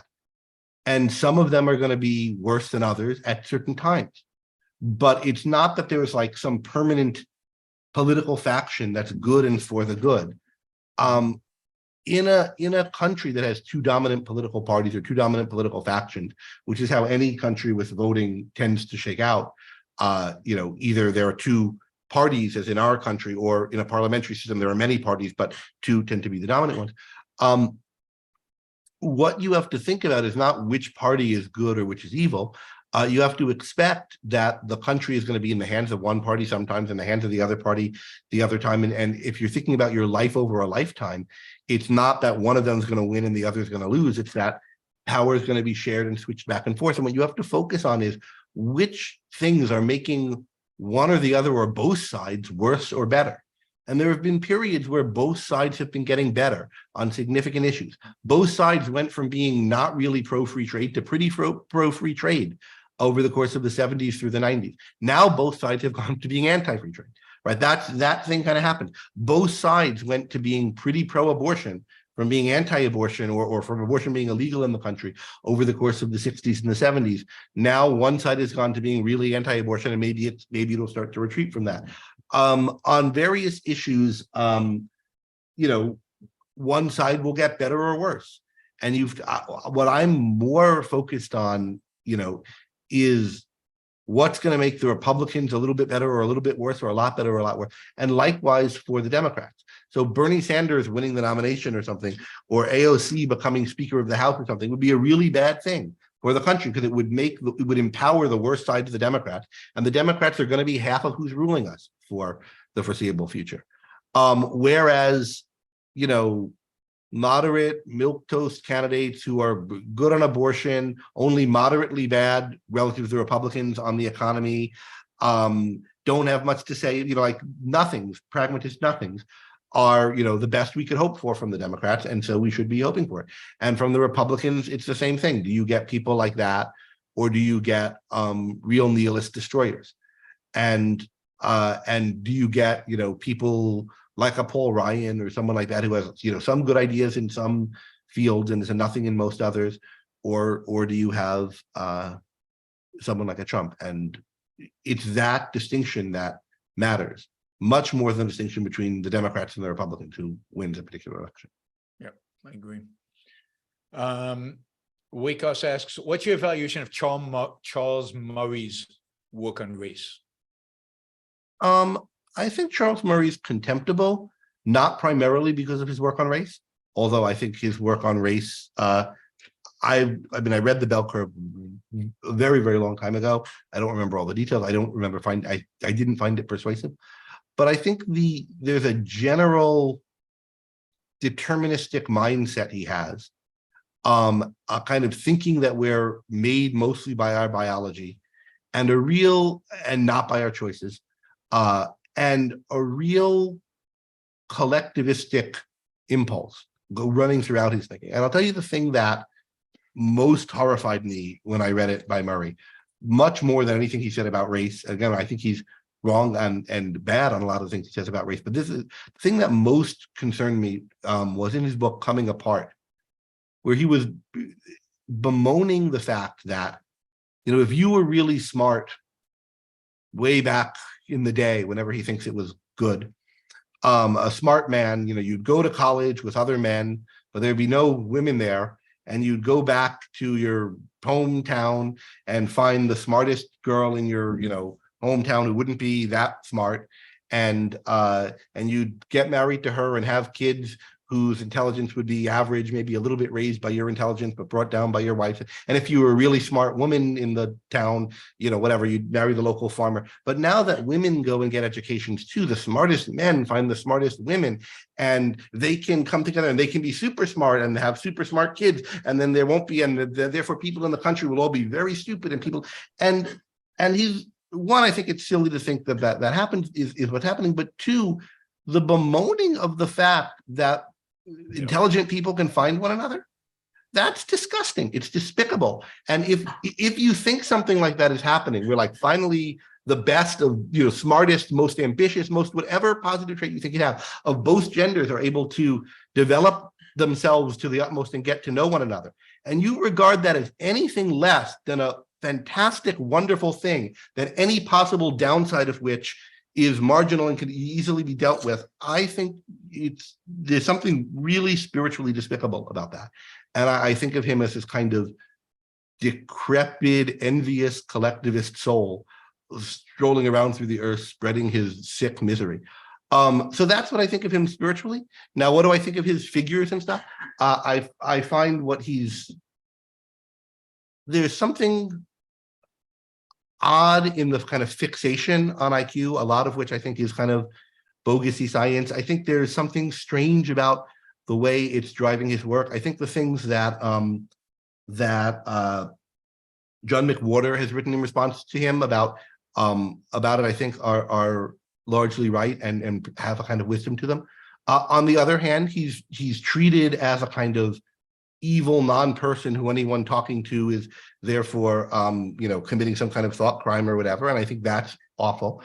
It's awful that there was violence when he spoke at Middlebury. That's totally unacceptable. On the other hand, the response to it by saying, well, he's, wonderful and one of us because other people don't like him is not the right response to that. But, so he's one of these kinds of people. I don't regard him as any kind of an ally in the fight for freedom. I don't regard him as pointing to facts that are otherwise hidden that people don't know. Everyone knows there's a lot of, disproportionate rates of crime in African-American community and so forth. That's not, some great revelation. There are a lot of questions about why and what to do about it, but I don't think he sheds much light on them. From Wick again, what do you think about Fire defending Amy Wax? This one I find a little more, it's a similar issue in a way. So I think Wax's views are also pretty contemptible. Yep. I think Fire's conception of free speech in general, much wider than the Wax issue, is mistaken. There are things that they're very good on, but I don't think they really understand the issue of free speech. They come out of the free speech movement of 1965, the kind of protests at Berkeley and so forth, which Rand condemned at the time for the very reasons that are relevant now. They're one of their kind of things that all the kind of free speech folks now, including the ones that FIRE, are very proud of, was the ACLU's defense of the Nazis' right to march at Skokie, but the Nazis didn't have a right to march at Skokie. If not a moral right, and the laws shouldn't be set up to have that right. Now, if we're going to let everybody else march, you can't just exclude the Nazis. And so in that sense, it's true. But there's a kind of sense that free speech means everybody being tolerant of everything. And therefore, when somebody's ideas, thoughts, speech aren't tolerated by some party, that therefore that group is a persecuted minority, like that other questioner asked about Trump, and people should rally to their side. And I don't think that's true. It's not a violation of anyone's free speech not to want to have dinner with them, not to want to talk to them, not to want to debate them, to regard them as beyond the pale. And some of the things that Wax has held, I think, should place her outside of most pales. That said, she has tenure at a university. There's a tenure contract that specifies under what terms she could be fired or not fired and so forth. That those kind of contracts, for better or worse, be respected, I think is important, because part of how you defend your rights is through contracting and making contracts with, that you can rely on. And so if it turns out that attempts to dismiss Amy Wax run afoul of her contract, then she should be defended, and it makes sense for FIRE to defend her. And I don't know, that's an issue of exactly how their contract is written. But some of the things I've heard her say, I think are incompatible with being a teacher.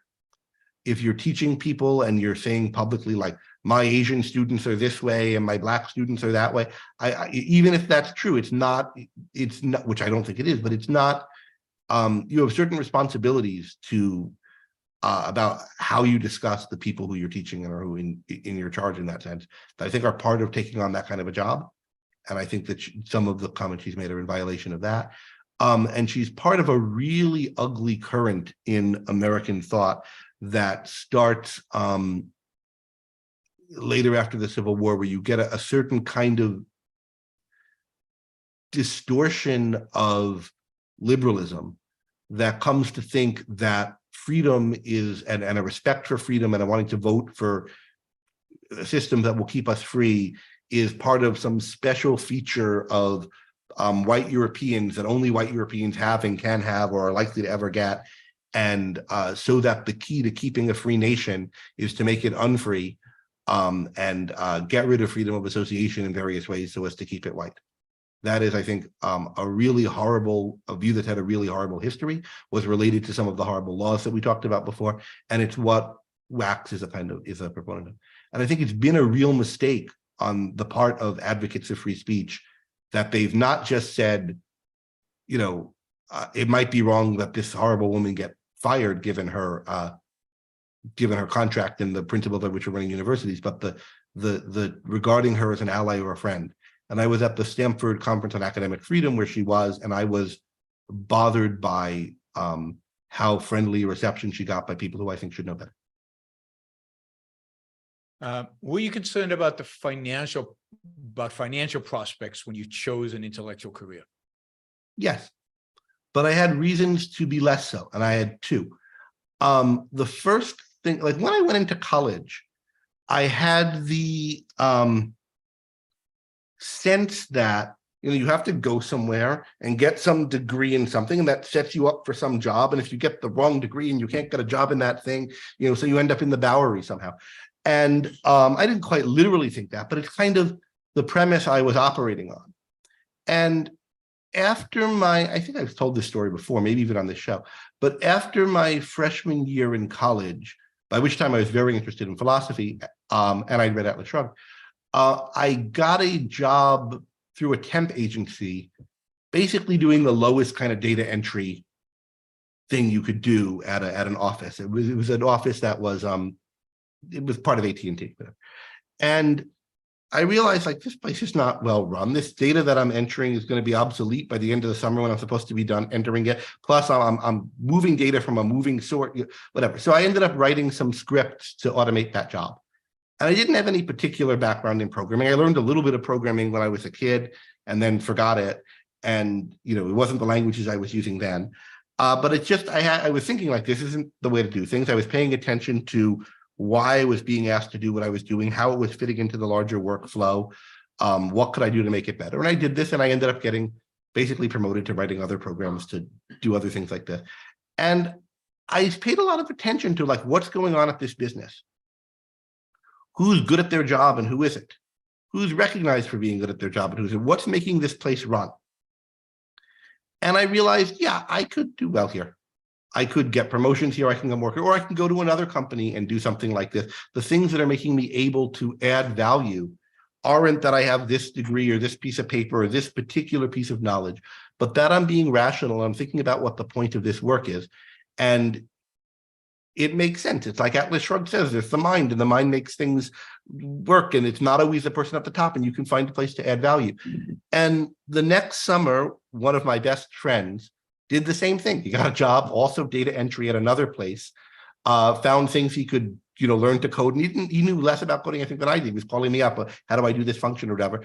Wrote some software for them, did some other things, ended up as a vice president of that company, and then went on, left with the CEO of that company to go found another company, and had a you know, a good career in business. And I just had the sense that, oh, if you think, if you're thoughtful, if you're industrious, if you're looking for opportunities, there are ways to work your way up and make money. So it's not like I'm going to be a bum if philosophy doesn't work out. And moreover, the one thing, given my interests and my skill sets, that's really fostering what's good about what I value in myself and makes me able to do this is philosophy. So I'm not losing anything by studying it. And so that was my first decision when I was in college.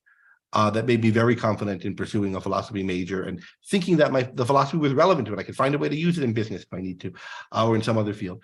And then the other thing that made me more confident in it is by the time I was in graduate school and getting out of graduate school, there were more and more opportunities through Anthem and through ARI to do work as an specifically objectivist intellectual. There was interest in Ayn Rand and a market for work on her that made possible non-conventional scholarly career paths. And most of my work has been, you know, in one way or another part of that. So I realized that existed, and I was very pleased by and grateful for those opportunities. But I also saw the market and saw that was, you know, possible. And that influenced some decisions about how open I was on what I worked for, what things I wrote when, and so forth. Not saying that every decision I made was right or perfect or my career is the model everyone should follow, but it is, you know, part of being productive is thinking what is there a market for, and how can I make there be a market for the things I want there to be. Yep. Wick says, why should we criticize the right when the left dominated the major institutions, academia, media, Hollywood, tech, medical establishment, etc.? I don't understand the question. I mean, the left dominates some institutions, the right dominates others. They're both important factors in the culture, and they feed off one another. They're not enemies. They're part of one system by which ideas propagate and take hold. And why should we in particular criticize the right? That is me and Yaron, because the people who are apt to listen to us already are more aware of what's wrong with the left. Why do you give so little credit to Christian tradition when many good ideas arise from it? Though the good ideas are influenced by Greek philosophy, they still manifested themselves in this tradition. I'm not convinced any good ideas did come from that tradition. Whatever dominant ideology there is, whether it's a religion or a philosophy, other ideas that are around independent of it will get accreted to it and maybe spread or passed along with it, wrapped up in it. And there are some good ideas that got spread and wrapped up with Christianity, and in some people's minds, you know, stand with it. But I don't think any of them come from it or were developed because of it. There might be some. I'm not, you know, closed to that possibility. I could think of some possible ones, actually, if you're interested. But I don't really think of good ideas as having come from it, and I don't think it gets credit for the, you know, things that traveled along with it, despite being contrary to its nature. And the same goes for Islam, and the same goes for Judaism, and the same goes for Eastern religions that, you know, I'm sure the same thing is true of in Hinduism and Buddhism and so forth. And the same goes for various, nominally secular creeds like Marxism. You could say, well, a certain intellectuality goes along with that, or interest in history goes along with that. And those things are true. And it's good that people are interested in arguments or in history, but it's not due to anything about Marxism. It's just those things hitchhiked into some people's, or, got tied up with Marxism for some people, and some people's path to those good things were through it, but not for any reason, that's due to what's distinctive about that ideology. Same with Christianity, same with Islam, same with Judaism. That's how I think about it anyway. As to if there's anything good, it's possible in my mind it had some role in breaking down views of innate differences among people that justified authority, justified political authority, that we each have an individual relationship with God, and as therefore we're all equal in our connection with God, being a metaphor for we're all equal in our connection to reality, and etc.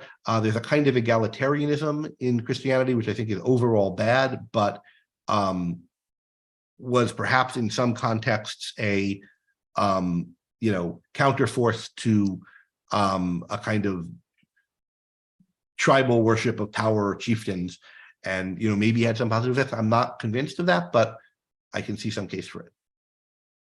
The fact that Christian governments were almost all theocracies run by empowered classes for almost all of its history makes me think that whatever elements might have been compatible with that were also, hitchhikers, not things essential to the philosophy.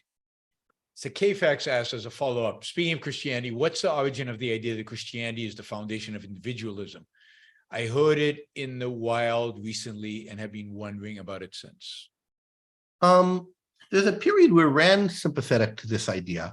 I think it's in Rose Wilder Lane and maybe Isabel Patterson somewhat, maybe more Lane than Patterson, but in some of the kinds of libertarianish intellectuals, some of them call themselves libertarian individualist intellectuals of the 40s. I don't know where it originally comes from. You can see, there is a real individualism in Locke, and Locke is a Christian, and some of how he puts it is tied up with not really Christianity so much as a kind of general theism that he has. He is a Christian, but the parts of it that he draws on in his political writings are much more generalized views of God than anything specifically Christian. So there is, that history of it developing, of Locke, how Locke's ideas developed and were received. That might be the cause of it, but I haven't traced the claim, who first was saying it and describing it to Christianity, and how did it spread.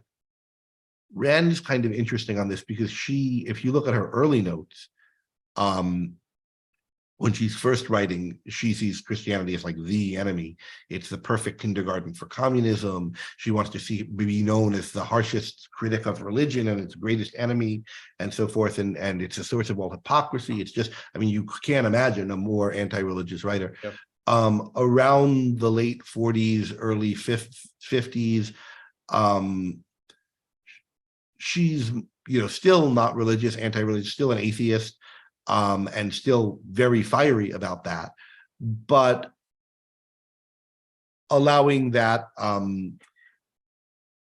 Christianity might have been important in spreading individualism, that she might have more in common with some of the better Christian thinkers. She came to have a lot of respect for Aquinas, for example, but by the mid 60s and certainly into the 70s, she became very concerned about professional religionists taking over the conservatives movement as the communists have the liberal movement.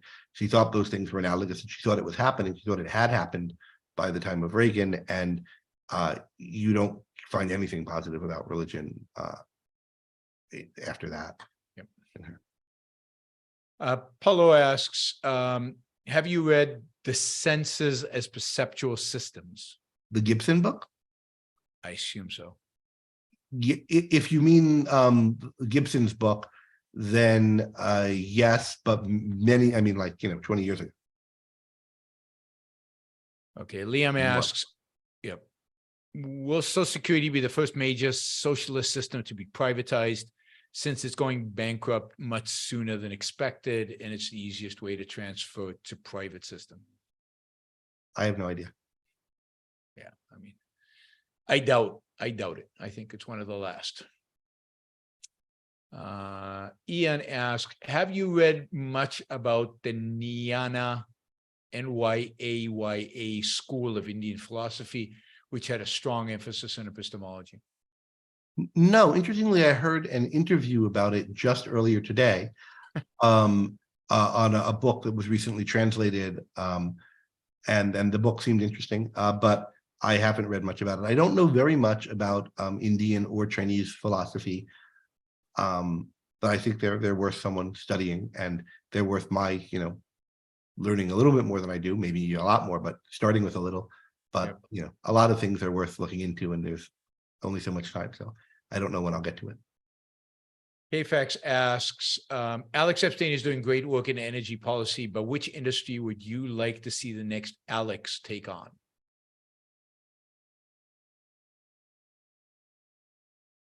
I don't really love the question, only because it so much depends on the person and what they know about and have a passion for, and but some industries where I think something could be done, and I'm trying to help some things get done. One is healthcare, and I'm planning. I have a group of people meeting that talk about the healthcare industry and planning to have a conference about it. So healthcare is a big one. Probably finance would be good, and Yaron's done some in that. Yaron and Don together with their book on finance. I think there's a lot more that can be done there. It's a kind of uniquely vilified industry, and important in ways people don't recognize. Tech, like AI and high tech, it's hard to, they're not in the same sense as, you need a different approach to those industries than the, it's not that they're seen as the villains exactly, although progressive, more and more they are. It's more what you need to be doing is reframing the issues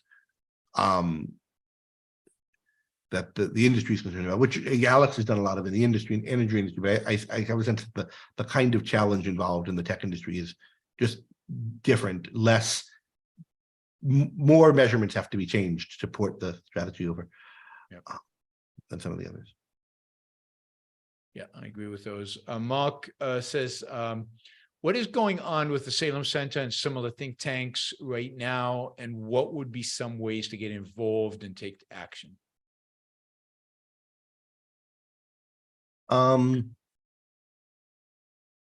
not sure what counts as similar think tanks exactly. So I think of the Salem Center as kind of eclectic. It's a group of academics on campus who have views outside of the mainstream, which views align with one another on being pro-capitalism and pro-free markets, but not necessarily on much else. So there are some people work there that I agree on a lot of other things. Some people, it's not all one thing. I think in general, the two things you can do for a group that you're interested in, whether it's the Salem Center, my program at the Salem Center, or the center in general, or any other group or think tank, is you can follow them and see what programming they have and what you might want to get involved in. So in our case, you could follow our YouTube channel and you can see what comes up on the YouTube channel and watch it. You can get on our mailing list, which you can do at salemcenter.org, and you can get mailed about our events and come out to them. And so become a consumer of their content. And then if you really value the content and want to get more involved, you could donate money, or you could, volunteer in some way. And what opportunities there might be for that will depend on the organization. We don't have quite a volunteering program, but if somebody, wrote and said, I'd like to help you guys out, what can I do? Depending on when it was, I'm sure we generate ideas. Marcos asks thoughts on the Austrian school and then your 2023-24 plans. Thoughts on the Austrian school. I'm not an economist. I'm not that knowledgeable about economics, so I don't know how much to, I'm really qualified to say about it. What I've read of von Mises in particular, and to a lesser extent Hayek, I've learned from and think there's some wisdom there, although also some philosophical errors. I found Rob Tarr's piece, which we mentioned before, on theories of value and the different schools of economics, and particularly his take on the Austrians, very suggestive and inspiring of thoughts, but I don't know enough about all the thinkers in the school to be certain everything is right. I'm not an expert on it. I think it's kind of tragic that this kind of thinking about economics has gotten tied up with anarchism as it has largely through Rothbard, and whether there are deeper causes of that than just the influence of this malignant figure. I'm not sure. I could think of some things that might be. So that's kind of in general what I think about it. And as for popular Austrian writers, they tend to always be predicting doom and gloom, and be stopped clockishly right sometimes. Yep. So Right. that's the Austrians. And what was the other one? Plans for the next? Your plans for 2023, 24. Well, I'm teaching. I'm teaching a few classes at Texas over the course of the year. We're probably having a conference on healthcare policy in the fall, precise dates to be determined in personnel. That's something I'm looking into. Conference on ethical issues in the spring, and probably some smaller workshops. And I don't want to get into all the writing projects I want to expect they'll be done, but papers and books that I want to be out the door by then. So Action Jackson says, nice Gibson SG back there. Who are some of your favorite guitar players and or bands? Okay. Well, that's only one of the nice Gibson SGs. There's another one hanging over there that's out of shot. I have a lot of guitars. Some of my favorite was guitar players and bands. Yep. Well, favorite band, the Beatles. I don't think there's any comparison in terms of overall musicianship and influence. But I play a lot of blues. I listen to a lot of blues, and I like blues players particularly. I love B.B. King and to a lesser extent Albert and Freddie. I love the Muddy Waters band, the Howlin' Wolf band, Little Walter. So that's kind of where my guitar playing influenced kind of tastes in music are. That's the kind of music I mostly play, not exclusively. Also Bob Dylan, the band that is the Lee Van Helm, Robbie Robertson band. Particular guitar players. Well, since there's an SG there, I should mention Duane Allman and now Derek Trucks, both SG players, at least in slide, really fantastic players. I'm seeing the Jesse Trucks band sometime in May when they come to Texas. Of people playing now, I think he's the best guitar player in that kind of blues influenced idiom, Trucks. Action Jackson also asks, are there any blogs you frequently visit or recommend reading resources? How about something you think we've never heard of? Any topics, resources, news, economics, tech, etc.? Blogs. Substack these days. Yeah. I mean, I read and or listen to some of Barry Weiss's stuff. The Dispatch, particularly, I really like their legal podcast with Sarah Isgar and David French, which is called Advisory Opinions. Whether one agrees or disagrees with their particular takes on the laws, they're very kind of informative about what's going on the docket and what are the legal issues that are coming about. So I listen to that podcast a lot. The Yaron Brook show is a favorite. Well, we talked about Richard Hanania. Oh yeah, Richard Hanania, we were talking about before. He's associated with the Salem Center, but really mostly an independent academic intellectual, comes and gives talks here once in a while. His blog or Substack, I guess, has been really good in the past few months, and a surprising number of issues. I only got onto it a few months ago, but almost everything I've read by him has been really interesting. On different particular issues. This is a podcast rather than a blog, but there's a podcast, the History of Philosophy podcast, that I think is really valuable on the history of philosophy.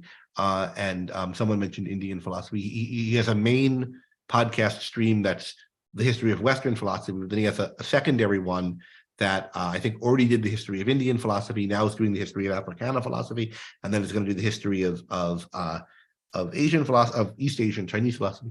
And it's, little 20-minute episodes on different subjects, but they're very good ways to just learn a little bit about a lot of different things and think about what you might want to read more about.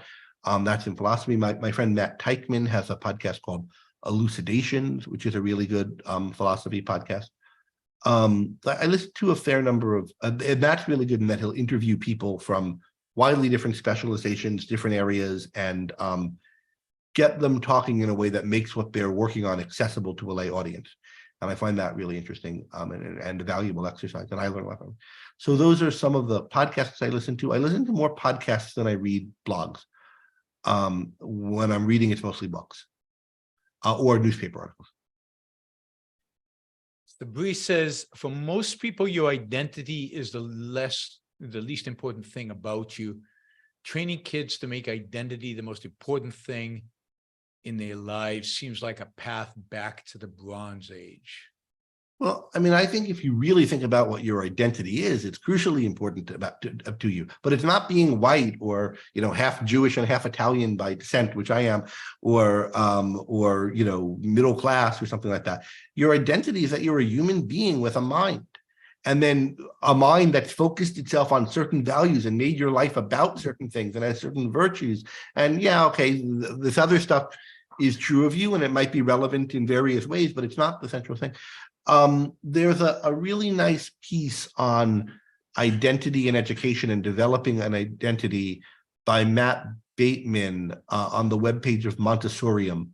Montessorium is a think tank associated with Higher Ground, and Matt Bateman's a philosopher there, and he and I were involved with a kind of a group that was discussing through identity issues as they came up in education, and one of the outputs of that was Matt writing this essay.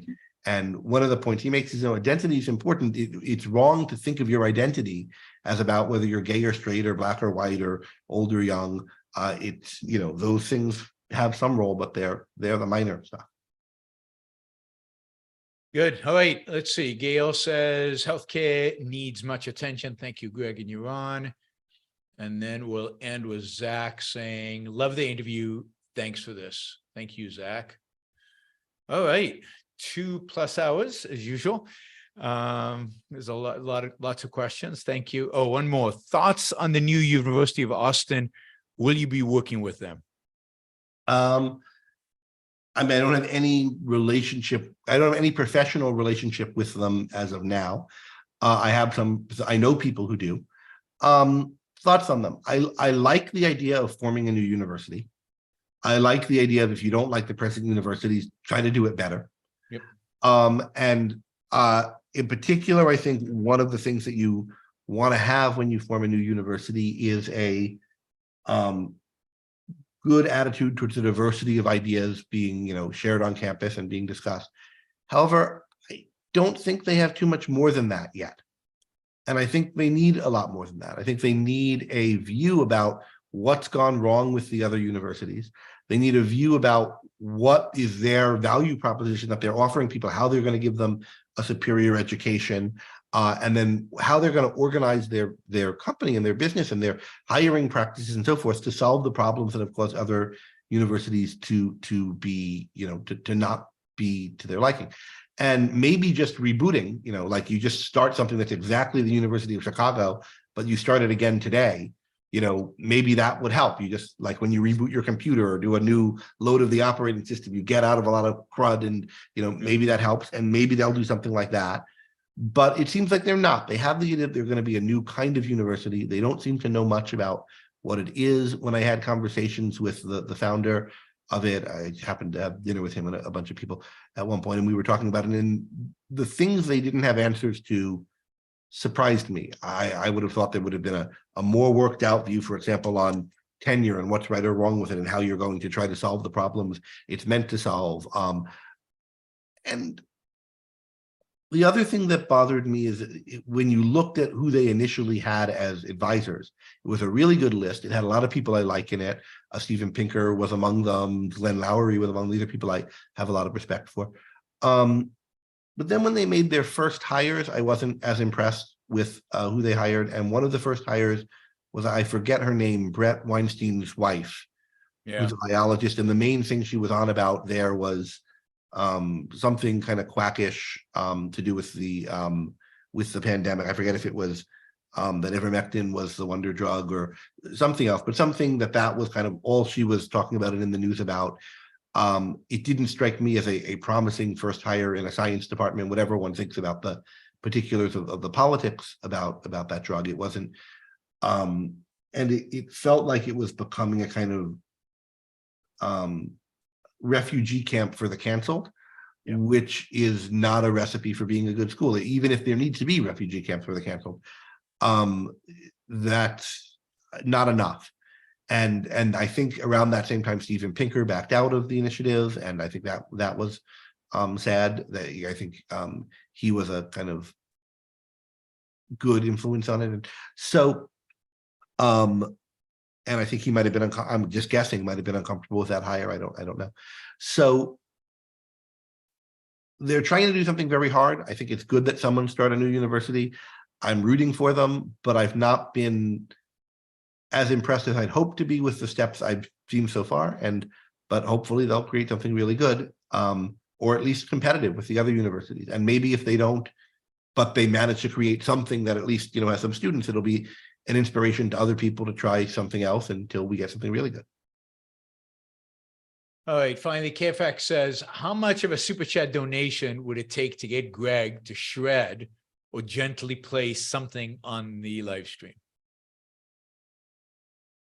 Yaron, that's up to you. How much should we? I'm happy to play if Do it. Play a little bit, and we'll make that the exit music. I mean, I need to. Well, I don't know. Can you hear? This one's not plugged in, but it's maybe loud enough. Can you hear it? Does it sound okay? It's out of tune, but Play something. Is this audible? No, really, no. You'd have to put the mic. All right, hold on a second. Yeah, all right. But they have to pay for this because I'm gonna bring an amp in from the next room. All right, pay up, KFAX. give I don't know, them a $50. Come on. Let's make it to $800. Where's KFAX? He does that and he disappears on us. Do that enough of the time. Zoom is noise isolating out. I think we get the volume up enough. We can do it.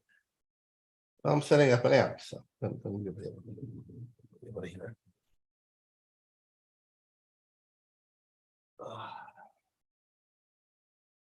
All right. This is a treat, guys. Well, we don't know yet. It might be a horror. Might be a horror show. There we go. KFAX just paid up. And Hugh came in, and all right, so we've got a whole array of supporters now. Thank you, KFAX.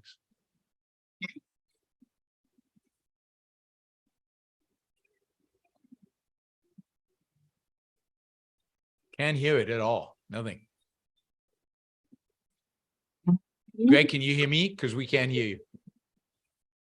Greg.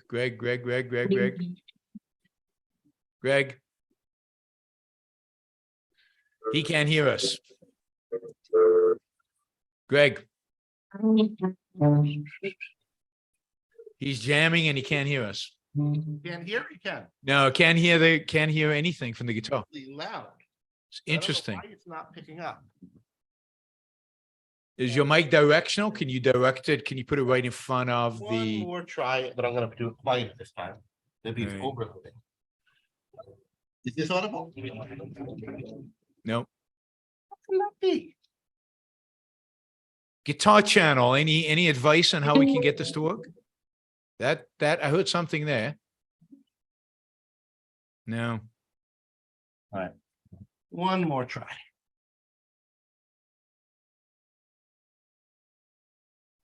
How's that? You guys can't hear anything, right? No. All right. It's loud. Now I feel bad because not that anything I was going to do was going to be that. It's a Zoom filter, I think. I think it's a problem with Zoom. I think if they assume it's noise, I guess, and they filter it out. You have to set Zoom sound to professional music. I don't know how to do that. Zoom sound to professional. How do you do that? Do you do that or do I do that? I'm looking at audio settings. And anybody really wants to hear me play enough that it's well, if I go to here's audio settings, Yeah, I would go to, instead of auto, I would get rid of auto. High performance audio, Yeah, beta, recommended for whatever. yeah, Okay. try that. I'm turning that on. All right, I'm gonna put the guitar amp back on. But quieter because it was way too loud in the house. And we'll see if you could hear it. Last attempt.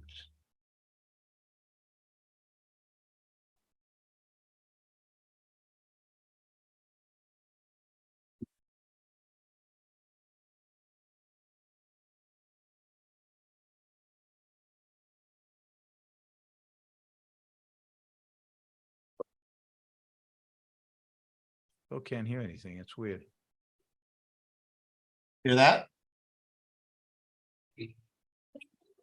No, can't hear anything. All right, well then, for some reason, we can't hear no matter what I do, so my apologies, but I'm We trying. tried, guys. Sorry. You'll have to come to OCON. Maybe Greg will do a performance at OCON. Or I've got stuff up on Facebook you could look into. There you go. All right. Thanks, Greg. Thanks to all of you. Thanks for the super chatters. Thanks, KFAX. Sorry we couldn't fulfill your wish. I guess I owe you some free super chat answers. Yeah. Oh, I guess I left out a guitarist. People were asking favorite guitarists. So maybe in lieu of playing, I'll just mention one or two others. Yep.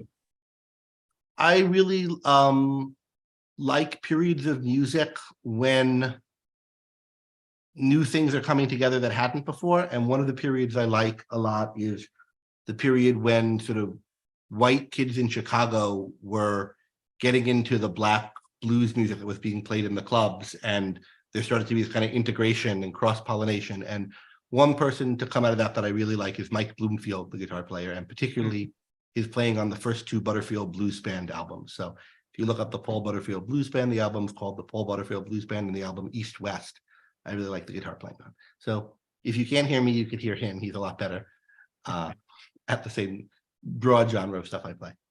good. Well, thank you, Greg. This is a real pleasure. And thank you guys for all the super chat questions and for being here. And I will be back sometime tomorrow. I don't know what time. Tomorrow's a crazy day, but I will be doing a news roundup at some point tomorrow. And then over the weekend, we'll have some additional shows. Have a great night. It's late over here already. Have a good night, Greg. I'll see you soon, I guess, in a couple of months. Yeah, June. And I'll see you, all of you guys, tomorrow. Right. Bye, everybody. Forward to the news. Bye-bye.